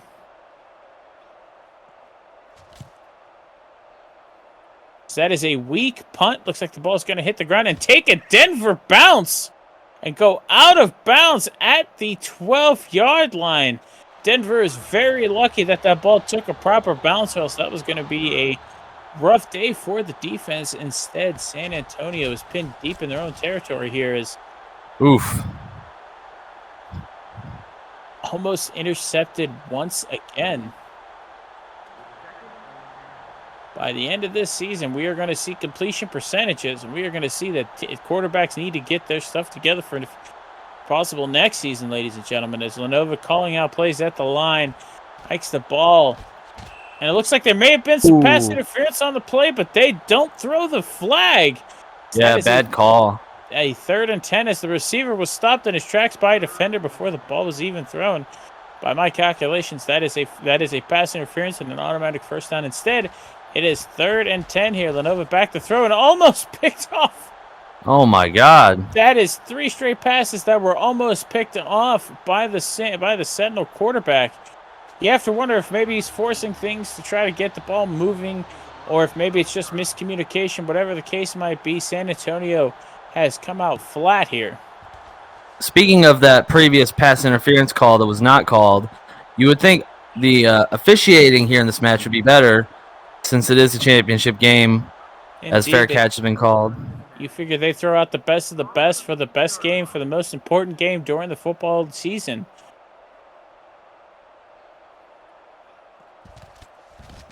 Martinez is going to run for it. Gain of 4. Sets up a 2nd and 6 at the San Antonio 46-yard line. Ladies and gentlemen, yes, as we mentioned, if you're just tuning in, this has been a back-and-forth matchup, with Denver right now holding a slim lead of 5 points. So we're just under 2 minutes left in the third quarter. You've missed an exciting first half, most of the third quarter, and also our special halftime event. You'll have to go back and watch later as Quinn makes the catch for the 1st down up to the 33-yard line.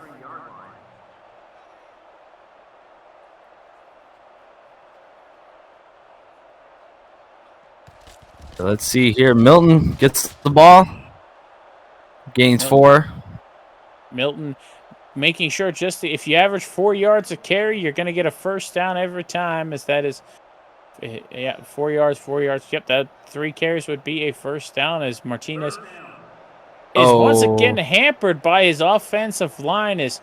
That will negate the 4-yard carry and instead push him back to make it a 2nd and 11. Everybody's excited and amped to be at this moment in our big game here.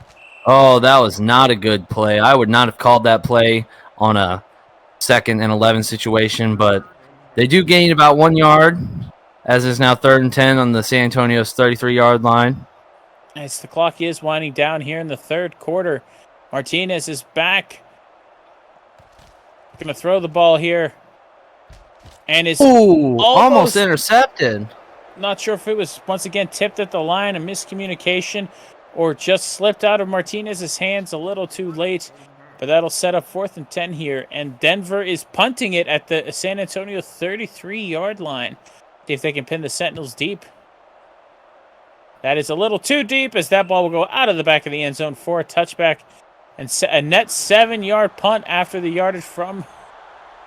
That would be the shortest punt of the season. Indeed. Nova gives it to Malusian. Malusian, oh! That did not look good for his legs. Thankfully, it looks like he gets up and is moving under his own power. Looks like he did a split in the middle of the field. Indeed. Looked painful. And that is the end of the third quarter. As you see there, folks, back and forth. San Antonio going through the air big time for...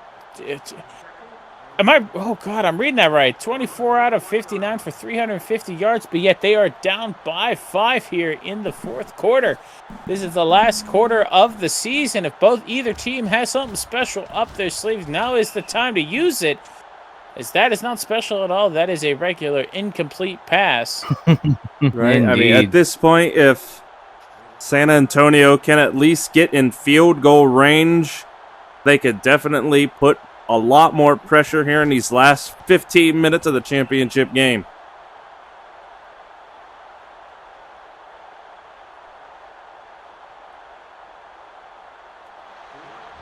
Fourth and 4. I believe the punt team's coming out.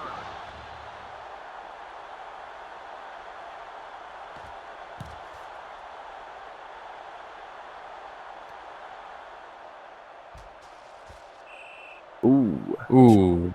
Chad James not getting very far with that.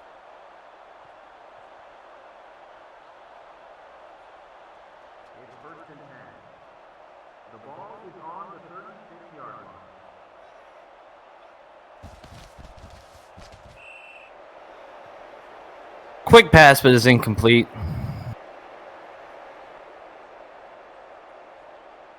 Maybe rushed it a little bit there as it's 2nd and 10. Right, he looked a little hurried trying to get it away, that's for sure. Indeed.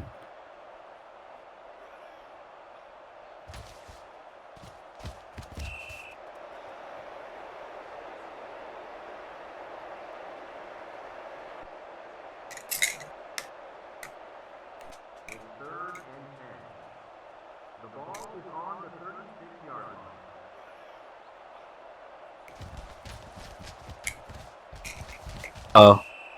Ooh.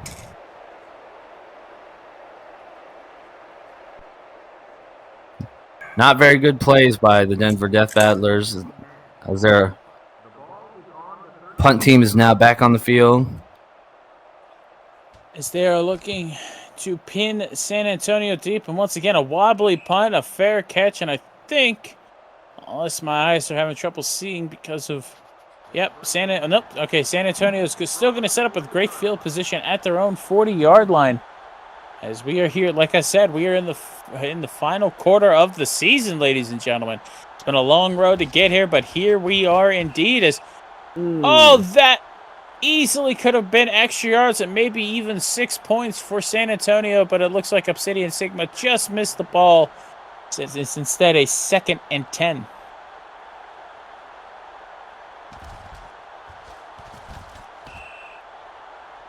Once again, the passing attack is failing San Antonio. They are under 50% completion percentages. We saw it at halftime, at the end of the third quarter. Man. It was 24 out of 59, and it's only gone down from here.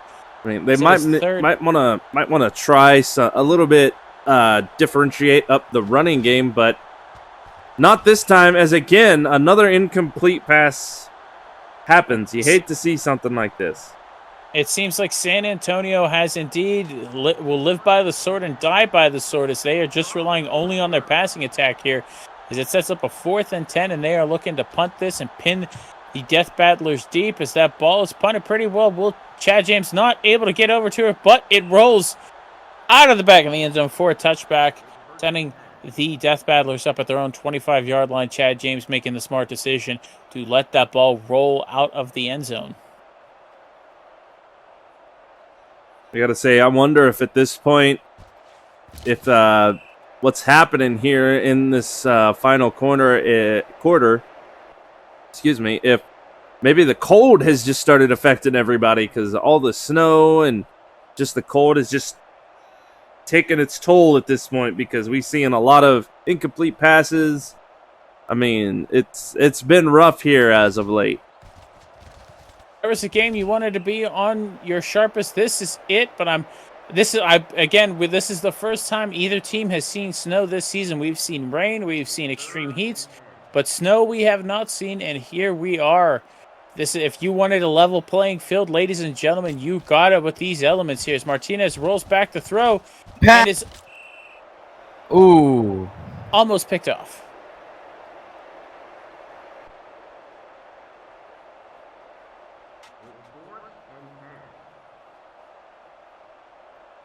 Neither team showing much life late in this game. Denver still maintaining their lead, though, as San Antonio gets the fair catch.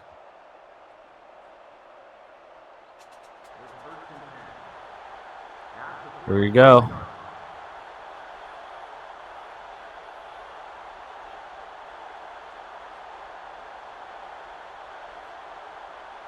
See what happens here as Novid throws incomplete. Both quarterbacks for the teams are going to have to come up with something, trick play, whatever the case might be. Yes, as I can hear the San Antonio fans around us yelling at the team to run the ball as they continue to throw these incomplete passes. Right? I mean, they want the yardage, but they just ain't getting it from the passes. They definitely need to switch this up.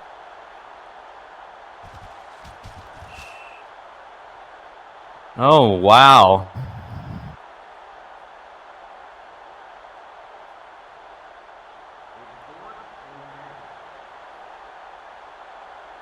And already their punt team is back out. It's been in the first 2 minutes of the fourth quarter as Chad James calls for the fair catch. There have been 3 punts and no offensive movement whatsoever.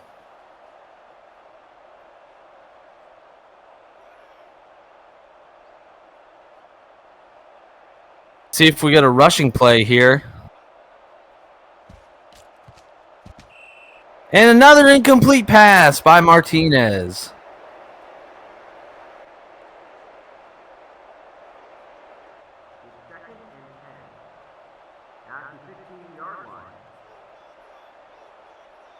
Let's see if we get a rushing play here. And no, he's going back to pass. And, that is a deep pass, but it's over. And another incomplete pass by Martinez. Yeah, I mean, I would say that the teams here in this final corner are dropping the ball, but they're not even catching the ball is the problem, to drop it. Rushing play. And another incomplete pass by Martinez. 4th down, punt team.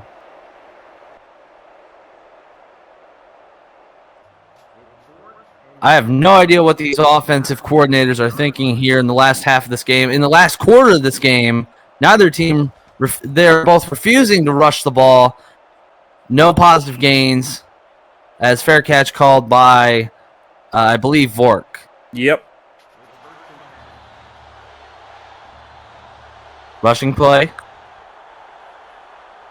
San Antonio's got to do something here, something to change up the narrative, because at this point, this score looks like it may stay the same. And finally, Malusian gets tossed the ball, and he makes it to the 45. Positive gain.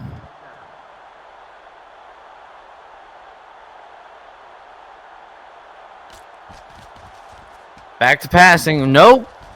And okay, that was a lob there. What a confusing play.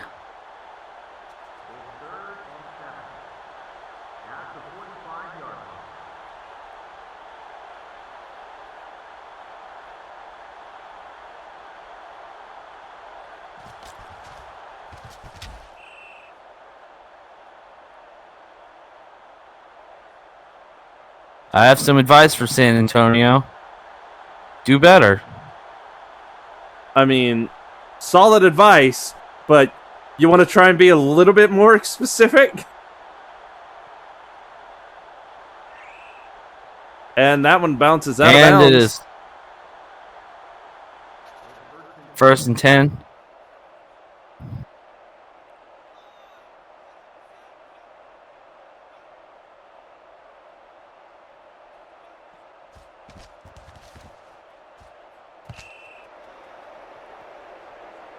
It's another incomplete pass. Robbie Mitchell, we've seen back and forth games. We've seen blowouts. We've seen everything we could. But when it comes to the grandest stage of our football league, did you expect to see incomplete pass after incomplete pass as the runner is down for a 7-yard gain for 3rd and 3? When I ran simulations of what this game could be in my head over the last week, I did not expect to see this. As that is not It finally looks like they have decided to run the ball here now. And they got a first down out of it. I did not see this becoming an incomplete pass fest or whatever you want to call it.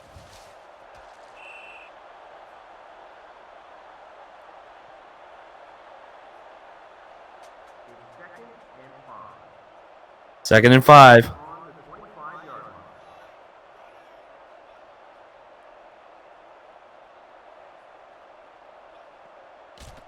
As now Milton gets tossed the ball. He goes over the line and breaks away from 1, 2, 3 people. He is going at the 20, at the 10, and he's gone. In.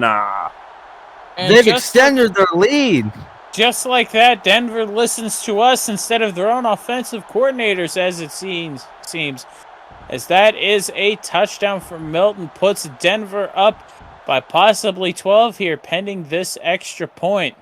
If I was Denver, I'd be ballsy and go for 2, but instead they're going for the for sure 1 as the kick is up and through the uprights, and they lead by 12. Right? I mean, they've got their lead. Now they can just coast to the win, it seems, especially with the way that the Sentinels have been playing here tonight. Probably we have seen teams come back from bigger deficits, but unless San Antonio can start completing some passes or change their offensive scheme, this game indeed is trending towards being in favor of Denver. All right, I mean, we still got a good 10 minutes left with the kickoff coming now.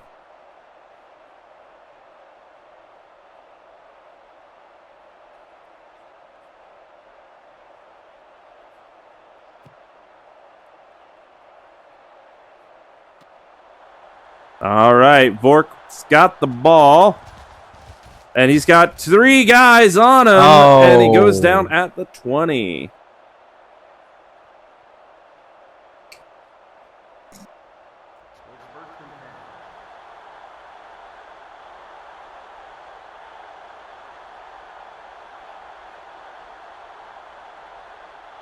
Let's see what San Antonio can do here.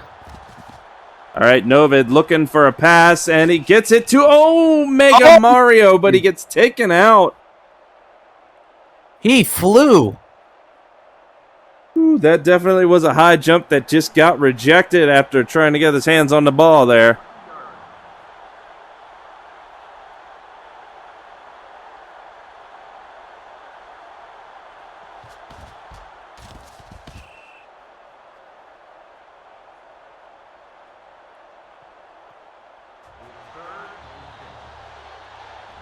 Illusion with a short gain. It's 3rd and 6.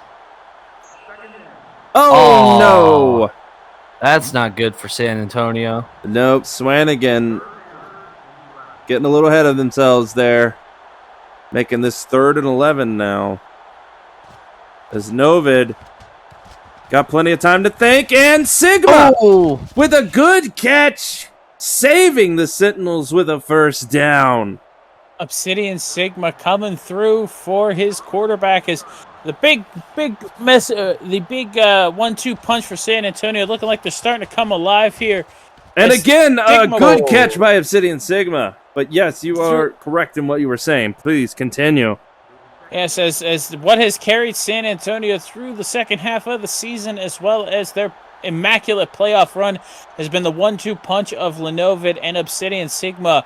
And Denver, to this point, has kept that relatively quiet as Malushin comes up short only by a yard as it sets up a 3rd and 1. If San Antonio was going to win this game, they needed Obsidian Sigma and Lenovid to carry them to that victory. And with the offense moving, they still have a chance. Novid gets it. Oh, it's out in front of him, though. not the time to make a pass incomplete, as this is a crucial 4th and 1. If you are San Antonio, well, never mind. They're going to punt it. Nah, forget. The smart thing to do would have been to go maybe try and run it, get it just over the line. But, I mean, this is the 4th quarter. This is it. You need to go for it, but they're just playing it safe, playing it by the book. And, I mean, this is the championship game. There's only so much by the book that you need to go. You need to... I agree. Hold on to the book. Yeah, sure. The book will not steer you wrong in a lot of situations, but when it comes to the championship game, you need to think outside that book, outside that box that the book is in. That's deep. Well, thank you. Thank you. 2nd and 11. As the ball is thrown just ahead of and Martinez throws it just ahead of his receiver, who is wide open for at least a first down, if not more, as it's 3rd and 11 here, as the clock is continuing to run. Just over 8 minutes left at this point. As that is a first down for the Death Battlers and more. All right, not a bad little gain there. Gotta get yourself some squelch. You gotta get yourself some squelch soda there, Robbie, to keep you through the rest of this game, as we got 7.5 minutes left. As that'll stop the clock. I was just about to say the clock is moving on that first down completion, but it stops on an incomplete pass. As Denver just looking to, if I'm Denver, I'm looking to move the ball, keep the clock rolling, and get this game over with as soon as possible, as Milton is tackled in the backfield, but it is a net 0. Which I think used to be an internet provider, but that's hearsay, as Martinez takes his offense to the line. Empty backfield. We've seen this happen one too many times. Let's see if San Antonio is victimized once again. And, we got a fumble! But, Chicken Dog! Ooh. I like Chicken Dog with the recovery for San Antonio! Sorry, my vision blurred there for a second, guys. It looked like that a player as Denver Clayton encroachment there. This is not a good time. Just making all the bad mistakes here. As I thought a player came off his shoes there on that fumble, as that is a first down. We got another fumble! As it looks like the Denver Death Battlers get it back. What a tragedy. I mean, they are deep in their own territory, but yeah. How unfortunate for San Antonio. All right, that was a golden opportunity. It's literally fumbled there.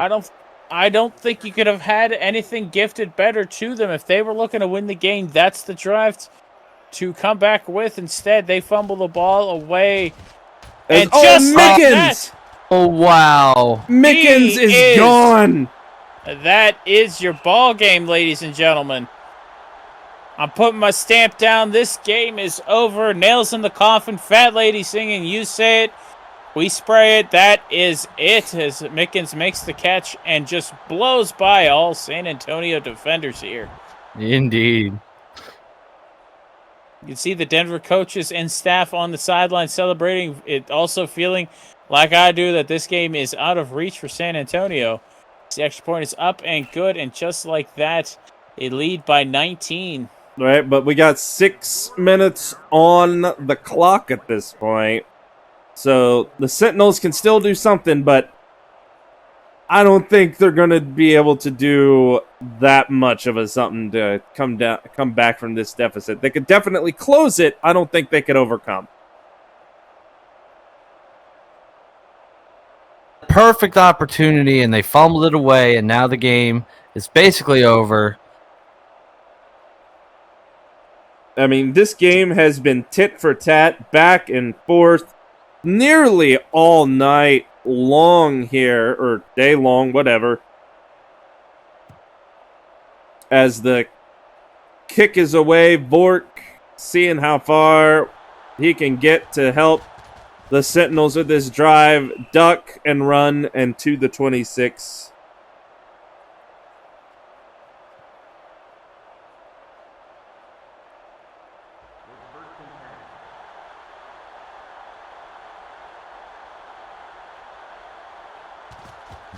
As now Novid back to pass, and he finds nobody. He was under coverage.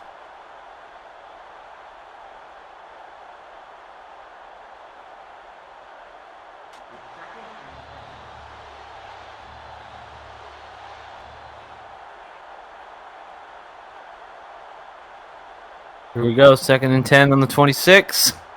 San Antonio at least wants to have a closer score. Oh my God! Did you see that hit? Brutal.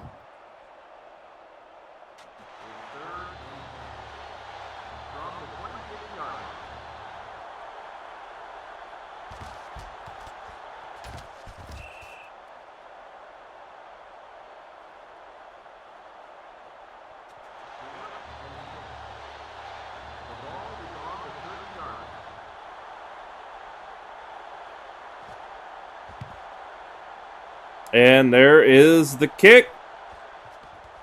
Back in the hands of Chad James, who gets down at 32. If I were Denver, I'd just play it safe, run the clock. I do not doubt that they will do that in the slightest. They can't run the clock out, that's for certain, but it'll definitely cinch any and all chances that the Sentinels have at, scoring at all. Sentinels had a great run. Great season for the Sentinels. It's unfortunate they couldn't finish the job here tonight, as Denver are most likely going to win this match, this game.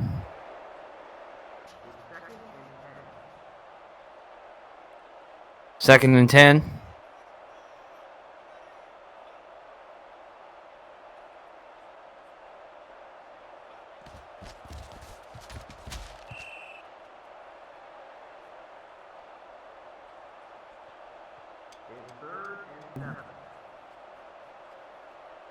Believe that was a gain of 3.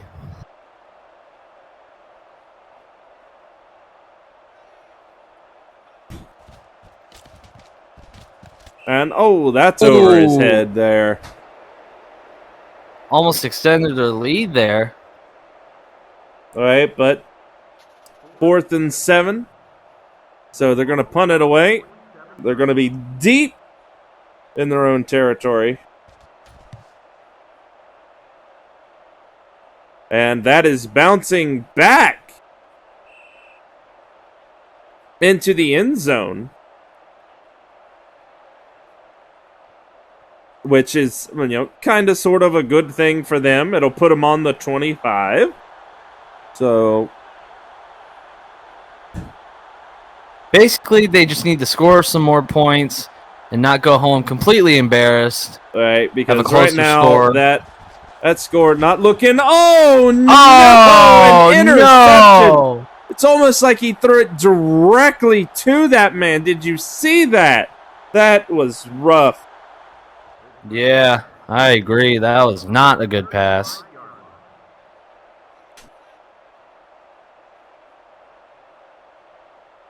Oh, man.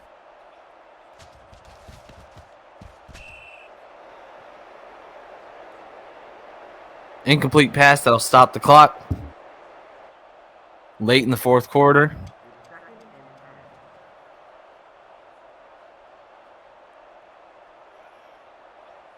It's unfortunate that such an important championship game basically had to end so early. I mean, the score, they went tit for tat, as you said earlier, but as you've seen, Denver just took the game over. Yeah, that they did. They definitely put their foot down and just they're just coming out on top. There's just no two ways to put it. San Antonio, I don't want to say they've been struggling because they've been doing pretty well, but the defense and such has just been too great. As that is a safety. Oh man.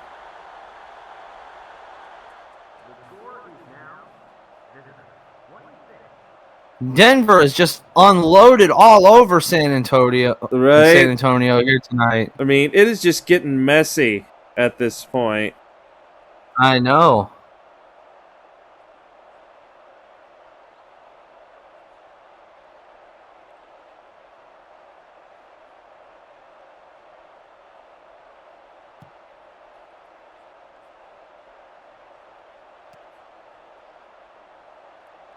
I mean, but unfortunately, Death Battle, they are this, giant, almost insurmountable, formidable foe that they went up against. But the guys, they couldn't quite do it. They couldn't do enough. They couldn't hold Death Battle at bay here.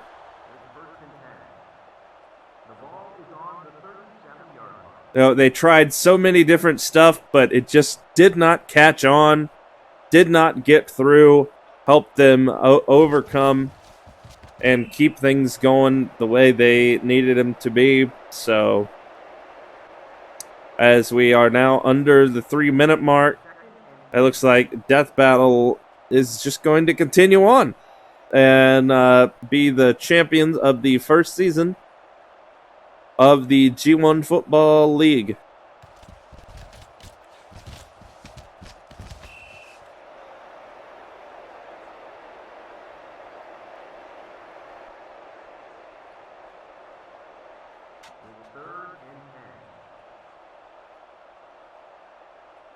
Third and 10. Ooh, another incomplete pass. Once again.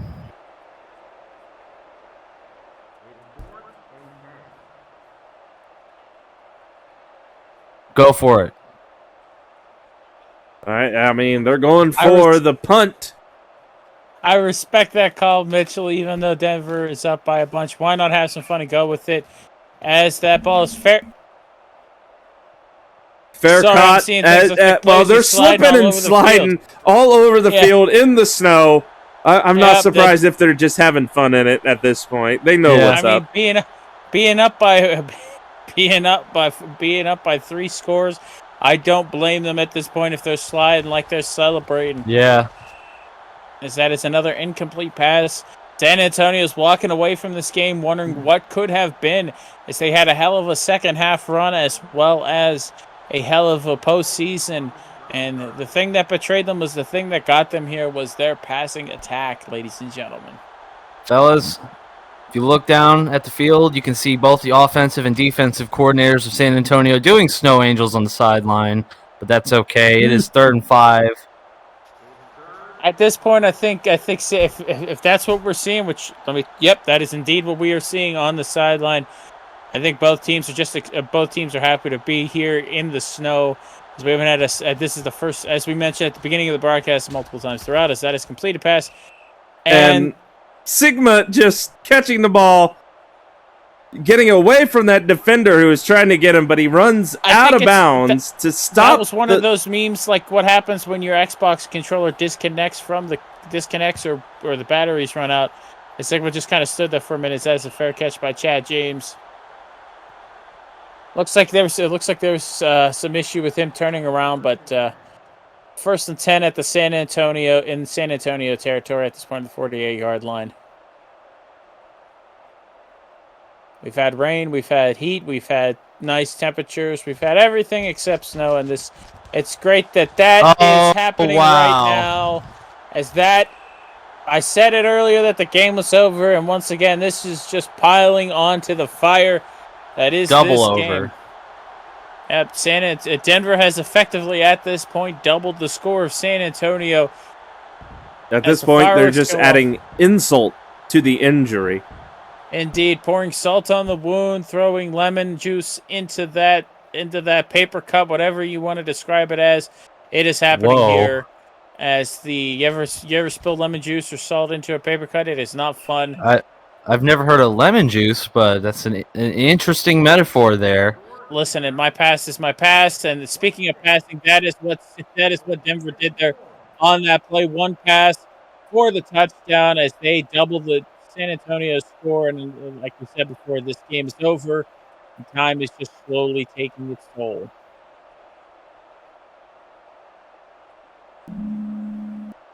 As it looks like someone covered up our viewpoint. Oh wait, nope, just some snow hit us.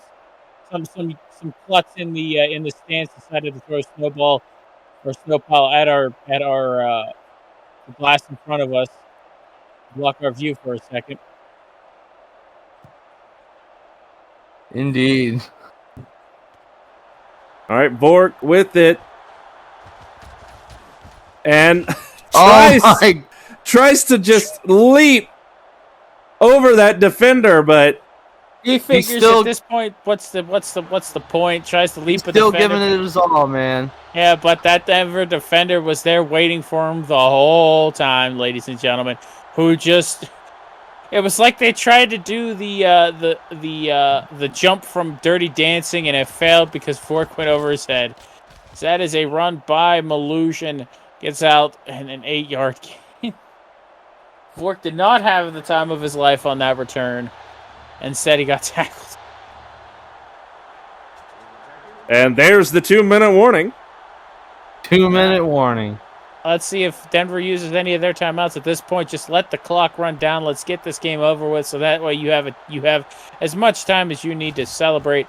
As the throw is incomplete, ladies and gentlemen. Like we said it multiple times throughout this broadcast, San Antonio is going to have to find a much better balanced offense in the offseason because this passing attack, while it carried them to this point, has been the reason that they have fallen behind by as much as they have. Now making this 4th and 2. I mean, at this point, they're just probably going to kick it away. I mean, the logical thing is to just punt it away and get this game over with. But why not go for it at this point, you know? Why not just try a trick play that you've been waiting to use all season as that ball gets away from Chad James. And because of the snow, slides just barely into the end zone. Oh, my God. That thing kept going and is instead... It looks like the San Antonio defender thought he stopped it short, but it just made it into the end zone. So it is a touchback and effectively putting Denver at their own 25-yard line. I was not ready for that ball to slide as much as it did. I mean, it's slippery as heck out there with all that snow. I mean, we've seen it affect this game in more ways than one. So, seeing something like that, I mean, I definitely can't tell you the last time, I mean, we've had something like this happen in a game. So, you're saying Denver got a slippery victory? Well, I'm sure it helped get them to the victory. But, Milton. It's like he just sat down. Like he didn't want to go anywhere. He just sat down. As now out come the timeouts.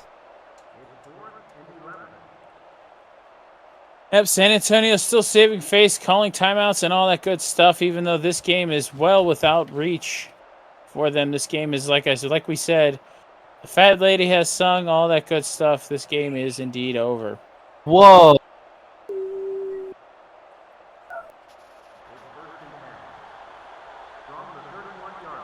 Slipping and sliding. Ducking and diving.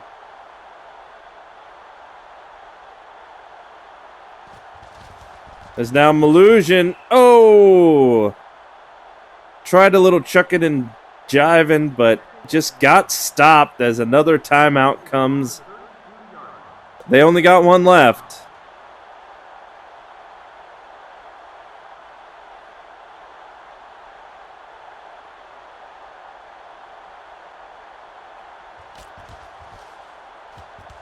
And whoa, that pass incomplete, but it was deep. It did not pan out for them, though.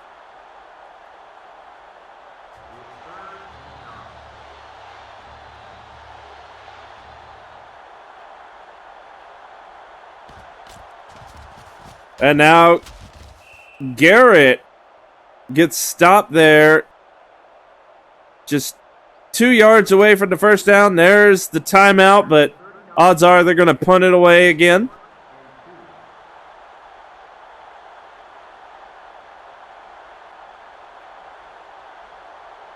Oh, wait, what is this?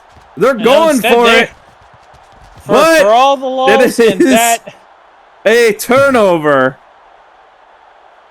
Well, they tried. I mean, they tried. You got to respect it here as now Denver can just take a knee and end this game appropriately here. Instead, they run the ball to Milton, and that should do it, ladies and gentlemen.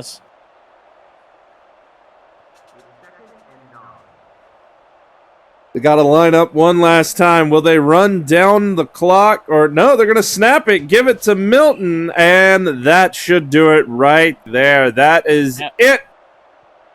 Ladies and gentlemen, your inaugural G1 Football League champions, the Denver Death Battlers. And that is it for this season. Congratulations to the Death Battlers. Oh my God, they're dumping Gatorade on the coach. But it's frozen, so it knocks him out cold. Oh He's gonna get hypothermia. Humanity. Oh no. Oh, what a way to end the season. As we'll be back, hopefully, before you know it, with more action, sports, and such here on this channel. So that's Mitchell, that's James, I'm Robbie. We'll see you next time. He's dead, Jim.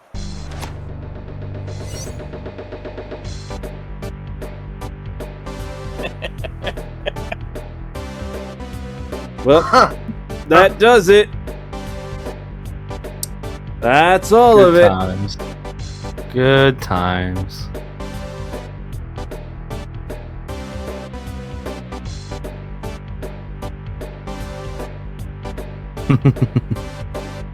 So, that is the season. It is no more.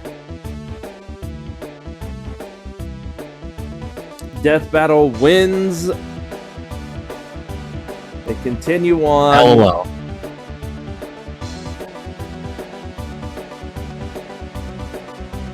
But, you know, here's the thing. Hopefully y'all enjoyed that, especially with the halftime show that I thought up. So at least was the first half and the halftime show pretty good. Yeah, man. Shit. That could have been so much worse. Oh, that's true. That is true. I mean, it started off so good, and I was loving every second of it. But both teams, you all saw it. Both teams were just fucking up beyond belief in the second half. Just good God, man. The amount of incomplete passes were just utterly damn ridiculous. Right? It's like they just kept passing. It's like, come on, are you fucking kidding me? I mean, I'm not good at football or football games, but I'd throw a running play in there every once in a while. Oh, that's good. Oh, I mean, that's why I had that bit gold thing and stuff to have everything, and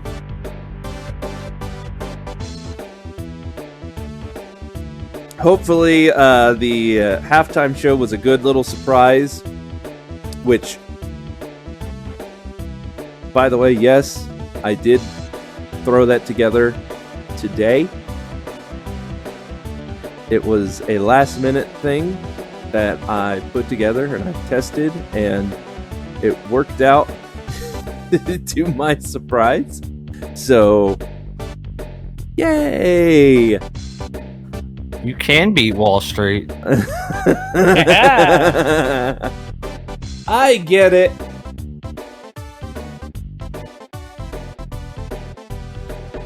So, now here's the thing. Here's the big news, though.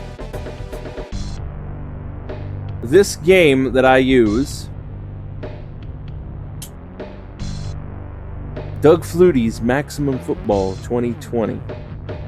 Let me go back to it. As you can see, the season is over.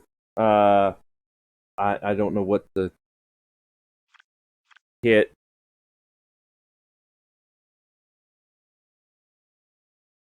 But this game, you've seen the glitches. You've seen some of the weird shit that happens and how we've had to deal with it. Yep. I mean, I think even during that last game, we had players sliding all over the place. I think one player just kind of like borked and just kind of went blah, blah, blah, blah, all over the screen for a second. Oh, yeah. The thing is, this game is no longer being supported. And the studio that made this game and the other games before it has all but shut down. They are no more. And that's due to COVID. So there is no more of this game. It is not supported. They aren't making a new one. All that type of stuff. And that sucks. And yeah, I know for a fact that I cannot use a game that is Madden for this.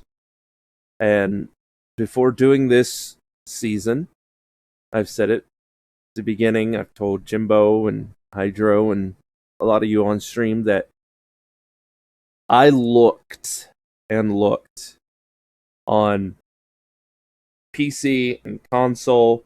I even went to past games on emulators. Okay, on older consoles. To look for a game that I could do what I did in this game. And this was the only one. But given how it acts and how it fucks up and all that type of stuff and how,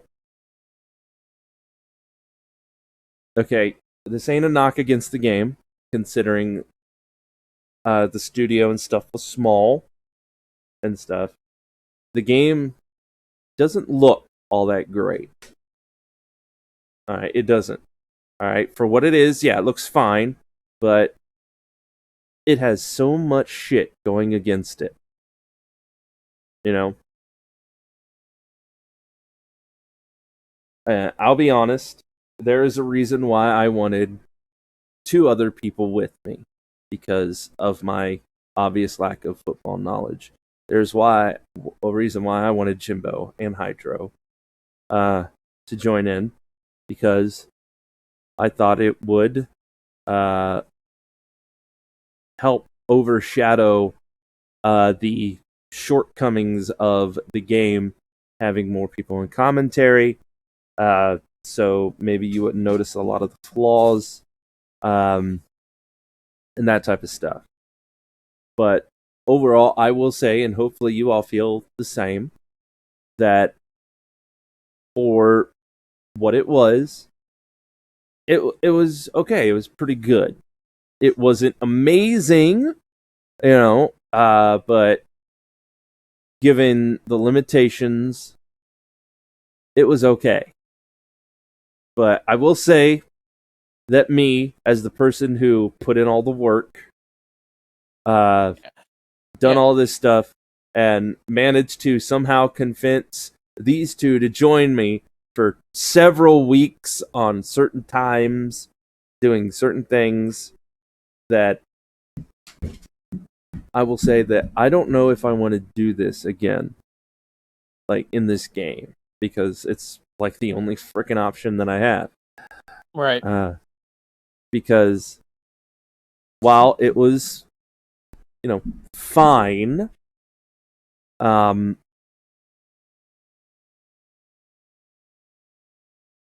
don't know how I could make it better. Okay? Because with wrestling, with the game and how I can manipulate the wrestling game and do things and record things and all this type of stuff, I can make that the best experience that I can within my limited range of doing things. And people seem to like that. And the baseball, other than my lack of knowledge and fucking up saying certain things and stuff like that, the game was great. The season, it was great. Me and Jimbo, all the way up to the championship game, everything was good except how I kind of fucked up the championship game. Which, I mean, how can I not fuck up something like that, right? It was great. Right. I want to do that again. I am going to do that again. I just have to create some more teams, which I've said. This, again, like I said, I can't think of how to make it better. There's nothing, because I could add and fill the roster of the mini teams with just people, I guess. Mhm. And it doesn't matter what team they're on. I could just go and look on community boards or Reddits or what the fuck ever, and fill the teams. But I don't think that's going to do the trick.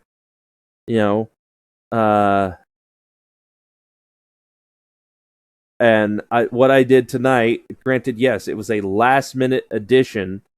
Thanks to just a random comment that I got from somebody, which I don't know if they're here or not. They said it they actually gave me the idea during another stream, and I went and did it, and it seemed to work out okay. I mean, I can't do that with every game. I can't have a halftime show with every game.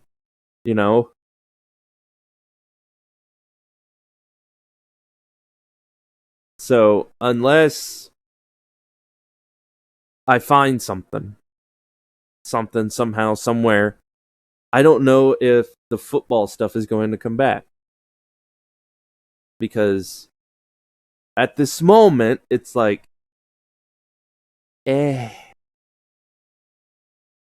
I get it. And it's nobody's fault, because I blame that Jimbo fella. He's a dick. Oh, because I'll tell you right now, Jimbo, commentary, like always, fantastic job. Hydro, not as good. Hydro, you came in late, all right, but with what you were given, you coming in late, you did a good job. All right. The only thing I can say is, when prompted beforehand, you did more times than you did doing it by yourself. You did the whole jerk thing. Yeah, I did the jerk thing more when you were away, and you missed a couple lines where I was like, "Oh, that was a bad play," and okay, stuff like that. Yeah. All right, okay. Well, okay, then never mind. You did great, and also Tried. I forget. yeah, Jimbo Hydro, you were fine.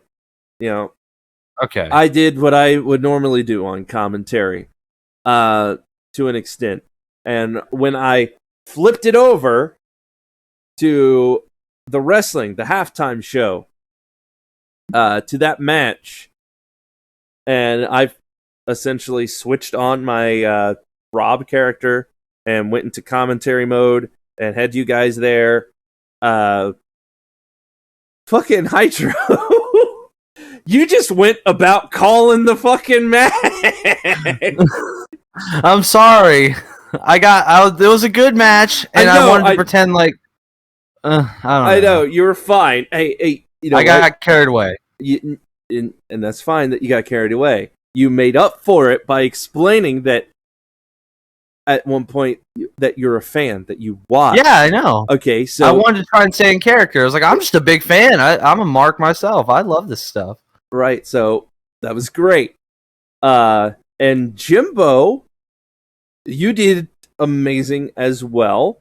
By talking to my character and responding to some of the weird shit that I would say, and same goes for you, Hydro.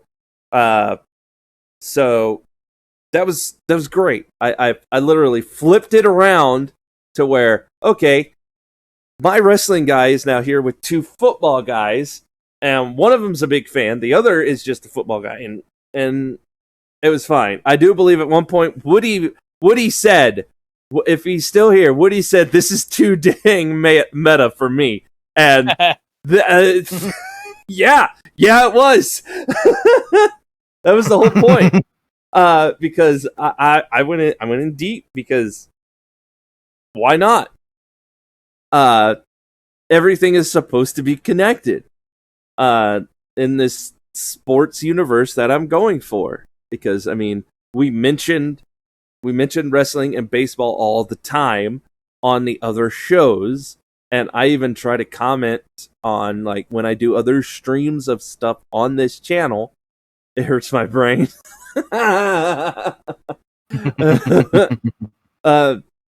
Because I mean, when we had like a little break or something weird happen in or did something in baseball to try and do something, we basically blamed, or we said it was because of the wrestling show.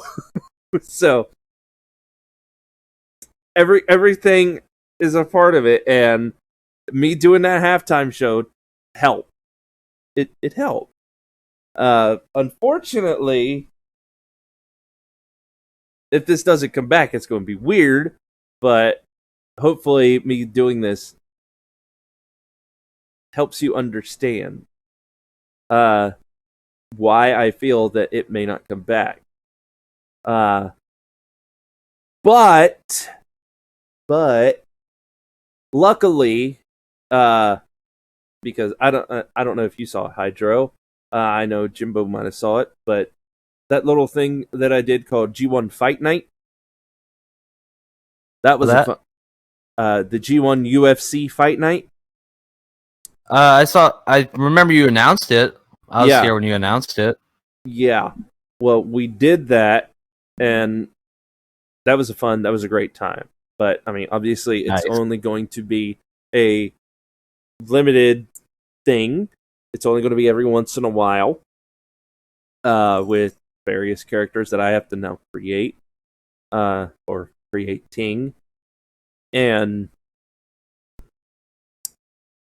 yeah. So hopefully, with everything I'm doing with that'll make up for the absence, because me and Patrick, Reset Patrick, Debaser, however you know him, we did a lot of good in that, and I incorporated my Rob character into that to tie that shit together, like I did tonight with the football. And yeah, I just I feel bad about doing this, and it might not come back, or that there's a very good chance it won't come back, because y'all are here watching the championship game. Jimbo and Hydro are here helping me do this, and I did all this stuff, and it's like, okay, it's done. It feels so bad. I think it had a good run, but it's just there's I hate it. I know. It's one of those things where I know Madden's and other football games of the past would have been perfect for this, but with Madden focusing on more the single player and like not really focusing on like the custom leagues and this kind of thing, it makes it difficult, especially with when this game was announced to not have any more support. It was like, okay, cool. Mm-hmm. Because I even went back to the those past Maddens that you're talking about, and I could have tried something with them, but even back then, it wasn't like this. I had to do it with the teams that were already there. I could only make one character. They could only be on one team, and it's like, but this thing was there, but it wasn't possible, so they didn't build on it. So because I want to say, I went back and I found that shit in, I want to say Madden 05, I think. Mm-hmm. It was a while ago that I looked. So yeah. So, and Woody said something about a G1 Hockey League. I have yet to find a hockey game that lets me do this, because I think hockey would be fun. I think that would actually be pretty nifty, because hockey, it doesn't have to have a lot of teams, even though like the NHL does have quite a few teams. We've obviously seen that it does not need a lot of teams to be okay. I'm sure it helps, but there isn't a hockey team type game that does that, like what this does, that I've found or have noticed.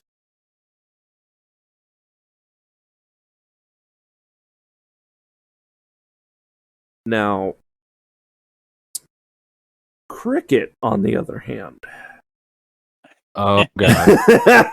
I actually Bradman's cricket. I did find a cricket game that lets you create like a team, like a whole team, but that's about it. But not a whole league. I'll be honest, if you try to create a cricket league, I mean, I'll be impressed, but also have fun calling that thing. Oh. But yeah, it just saddens me to see something ending, is all. And frustrates me.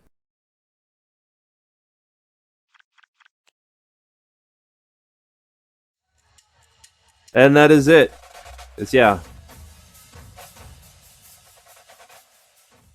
Had a good run. Are you sure you want to reset the season? No. Because there is no... Doesn't seem like there's no way to continue it. It's like, it's done.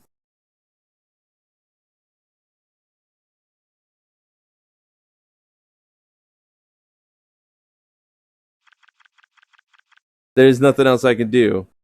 There's no way to go to another season. Well,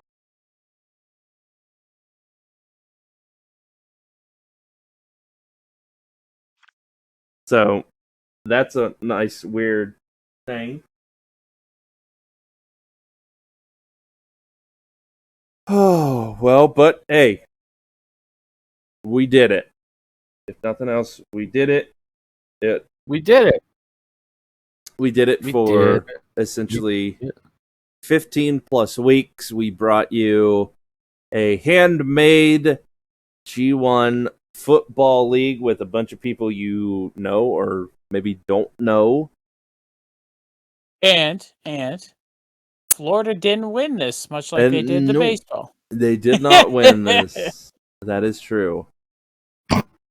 I love too that they were the favorites like halfway through the season and then just fell.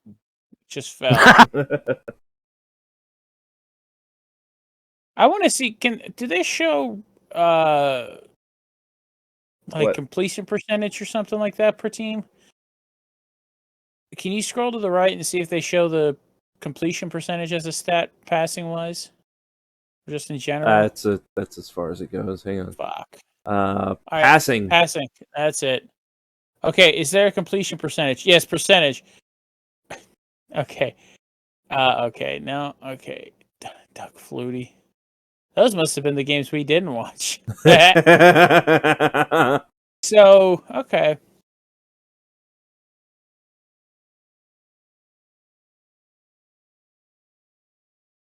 There's Novid, 70.9. Yep. Completing. 70.4. Oh, wow. So the two quarterbacks in the championship are very close to. Okay. It seems like some of those numbers should be lower only because of how many incomplete passes we saw on a fucking weekly basis. That is my knock against this game, is the fucking incomplete pass thing that happens all the fucking time. Right, but hey, Hubbard from Florida, he had one pass, and he's sitting at 100%. He's doing good. Of course.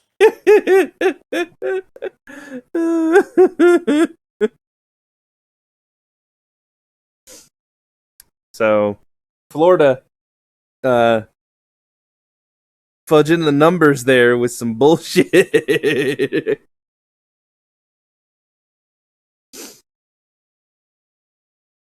Just goes to figure. Fucking Florida. Bastards. We love them, but also they're OP anytime they join anything. Mm-hmm.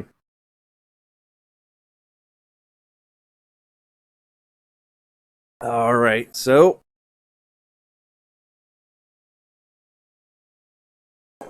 the question is now what? Because obviously I got work to do, so to speak, before baseball comes back, which, obviously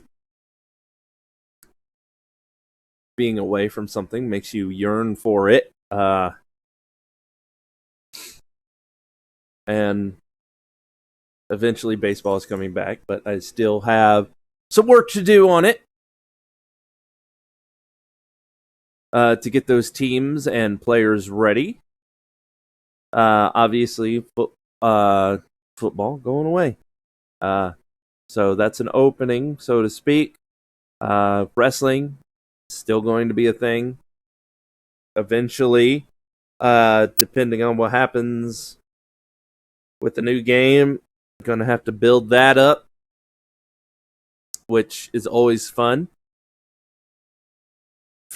Personally, for me.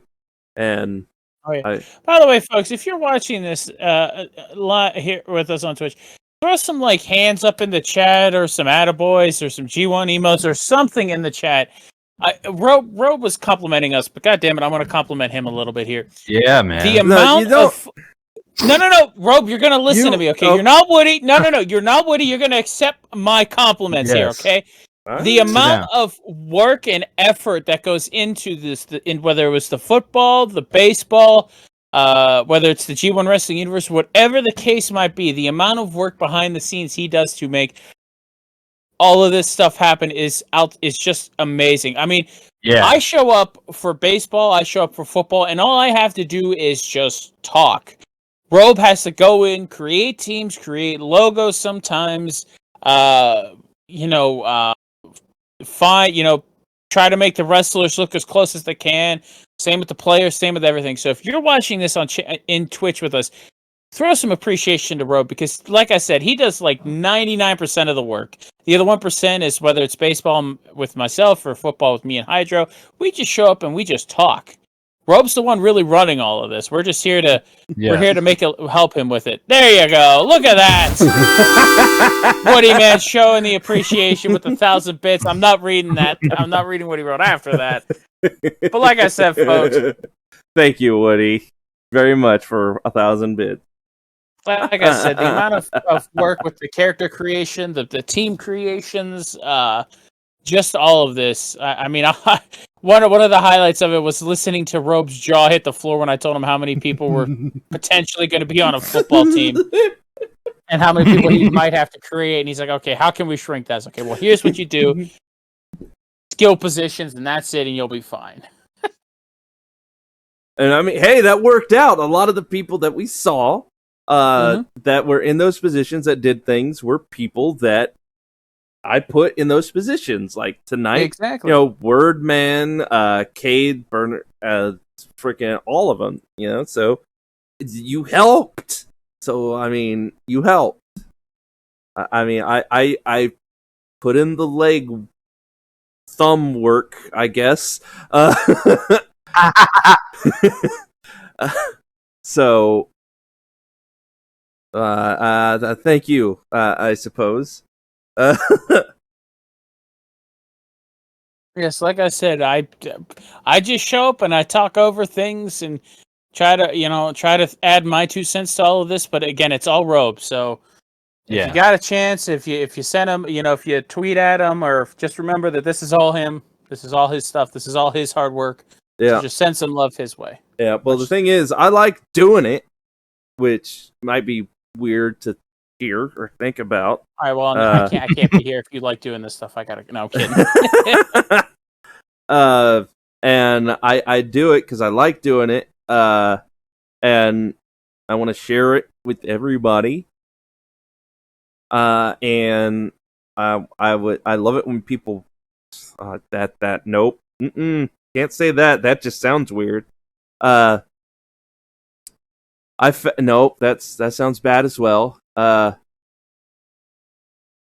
my creations in these shows that I make, I hope that when you're here, you enjoy the content that I put out. Because, God, it's been a while, but I haven't looked, but I'm sure I have come farther than from when I started just putting matches together in 2K16. But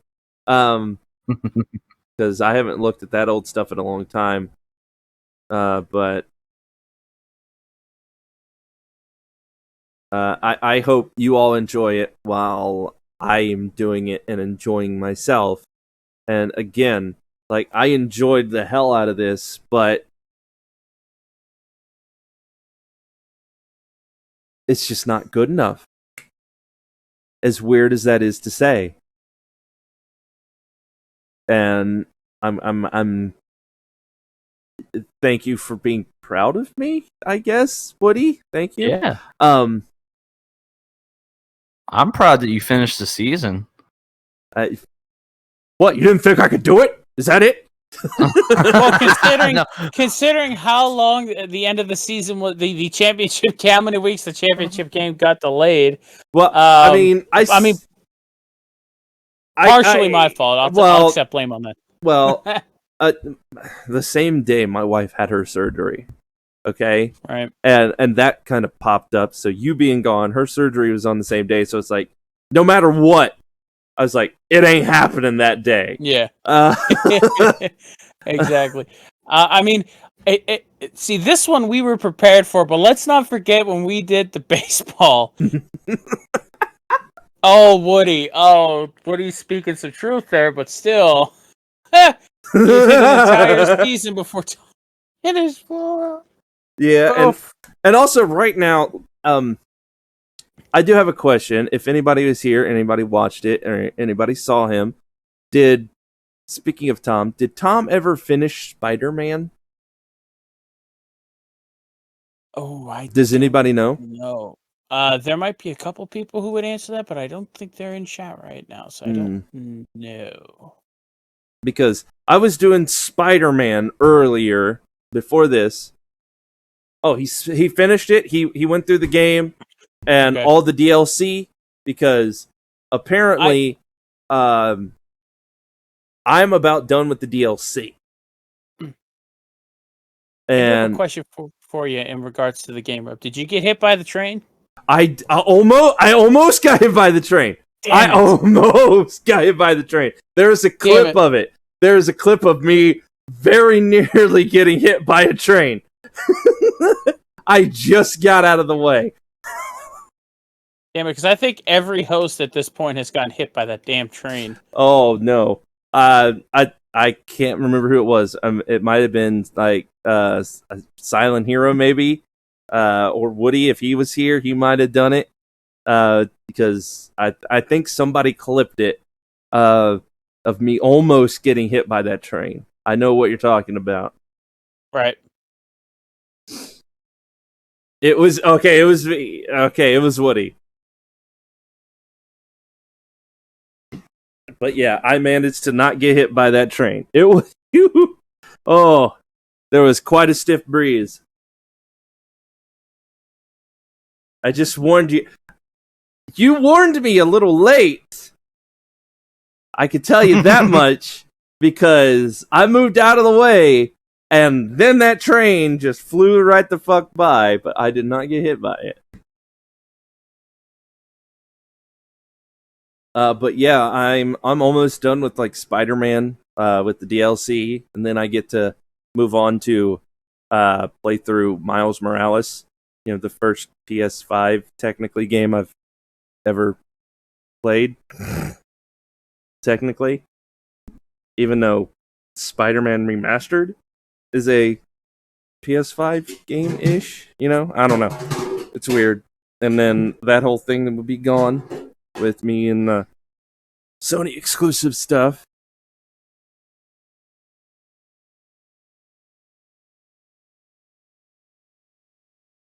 So I'm actually looking forward to doing that. And but yeah, I don't. I feel like me. I don't want to say that because it was not that. That me not essentially this not being good enough to continue. I feel like I need to make up for it somehow. Like there's something else I need to do. I need to do something to take its place, but I don't know what that would be.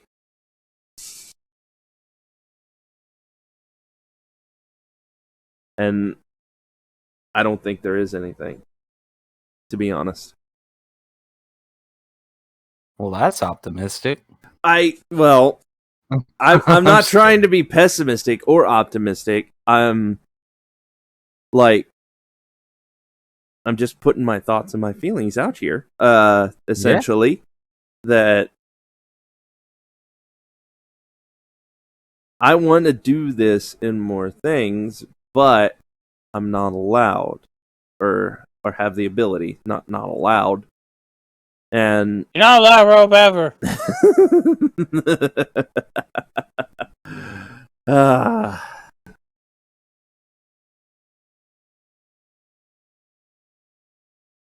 So yeah, I'm just kind of lost at this moment on what to do.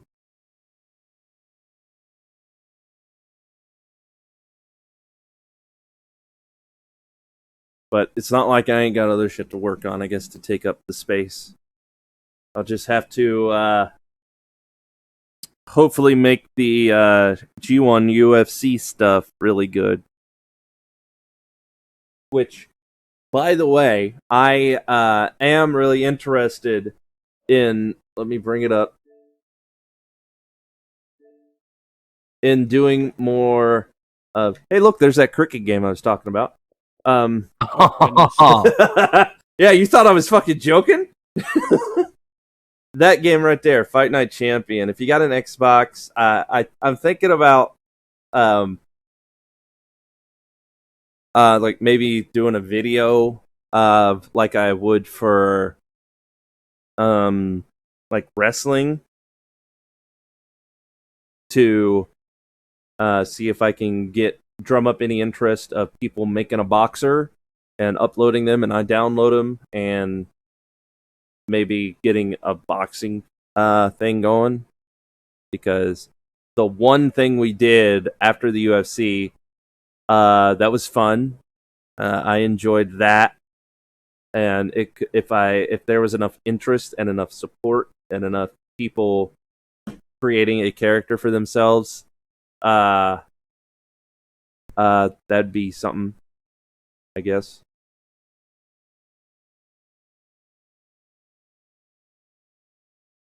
But I'd have to put out the call like I do for WWE 2K, which, by the way, speaking of 2K, it has been confirmed that 2K19's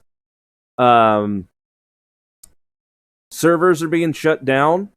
So if you have the game, all right, anybody watching, if you have the game, if you want to update your character with different logos, a different look, or anything, and upload them so I can use that updated look, that final look for the rest of the season, I would do that, because there is no specific hard date that they are going to shut down the servers, but considering they're saying that they are going to shut down the servers in the game when you turn it on, that means they probably ain't gonna fucking wait long after that new game comes out to shut them down. I will say that. So that goes for you, Jimbo, anybody out there that wants to do that type of stuff. Please do.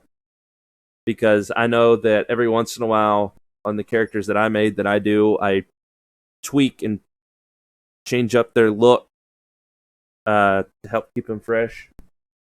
And you're more than welcome to do that, and I can change them and switch them out.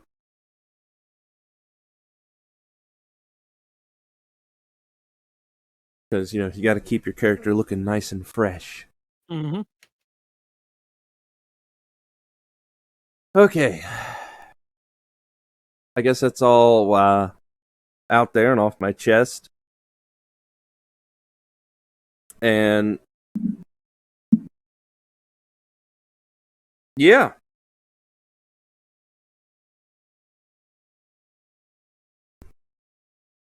So, how are you two doing? How are you feeling after all that?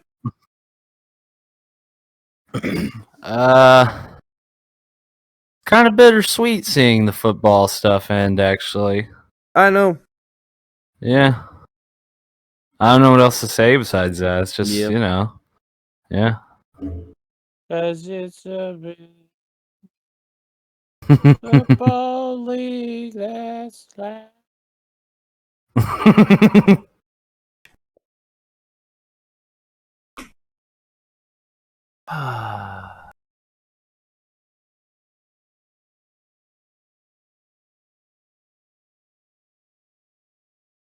And unfortunately,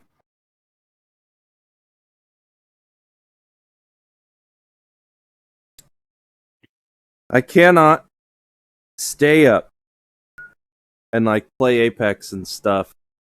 Okay. But that's mainly because I got to go to bed, because I got to get up in the morning, because the kids got to do school stuff. Right. And tomorrow is when they got to get on a computer and meet their teachers, because they're online learning to keep them safe from things. I thought they stopped doing online learning because of the vaccine and stuff. Well, you see, my kids, one of them specifically, is only 9 years old. Yeah. He can't be vaccinated.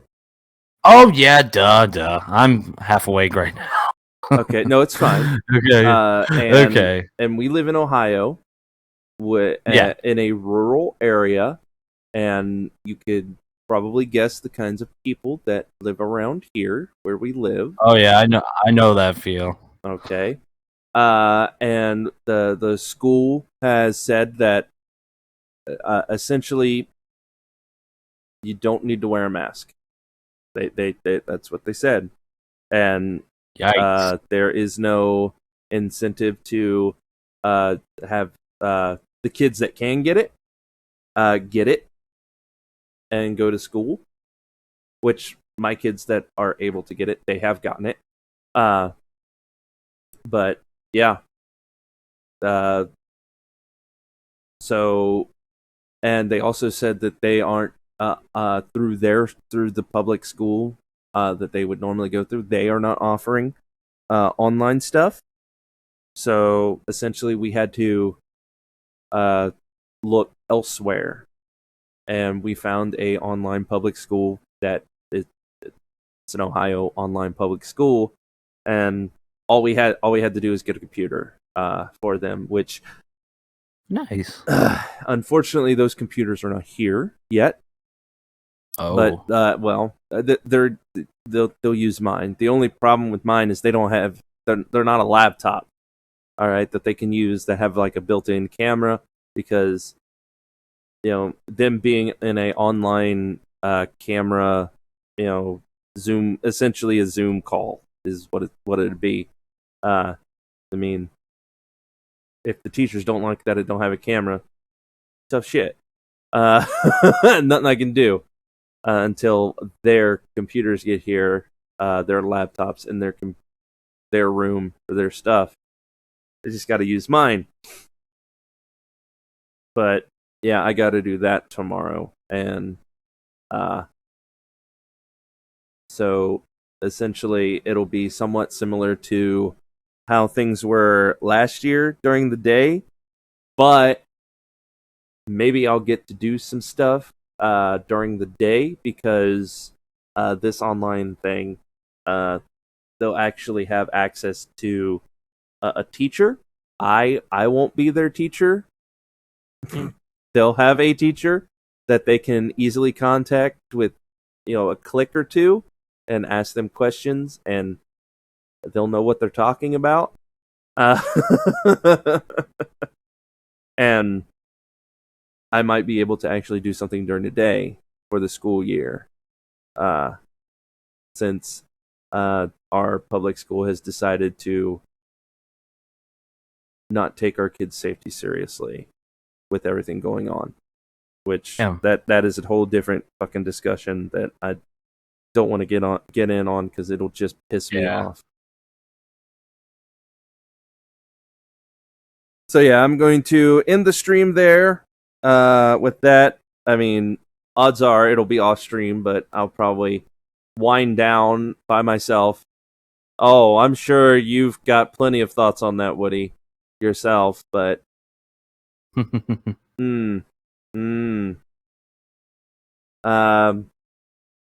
So thank you all for being here. I hope you enjoyed the championship game with the wonderful little halftime show. Oh, there is one thing.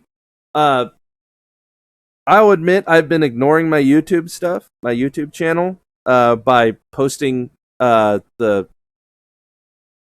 basically the archives, the bit edited down stuff of the football, the baseball, the wrestling pay-per-views, to be specific, in case you missed them for some reason, or maybe you just wanted to watch them again because maybe you ain't got nothing else to watch, because I do that with some shit sometimes, just to have something on in the background. The newer, most recent stuff, they will be coming out here soon, because let's just say I got busy doing other important shit. But yeah, I will not be neglecting the YouTube here for a while. And all of that stuff. And maybe, hopefully, new stuff as well. Unique stuff, if I am able, will go to the YouTube as well. I don't know what that'll be, but So yeah, I'm gonna go. Thank you all for being here. And as always, Hydro, Jimbo, thank you very much for being here, helping making the show the best that it can be. Yeah, thank you for having us, Robe. And again, shout out who does all the wonderful work behind the scenes to Yes, make this look awesome. indeed. So what do you say we end the night with a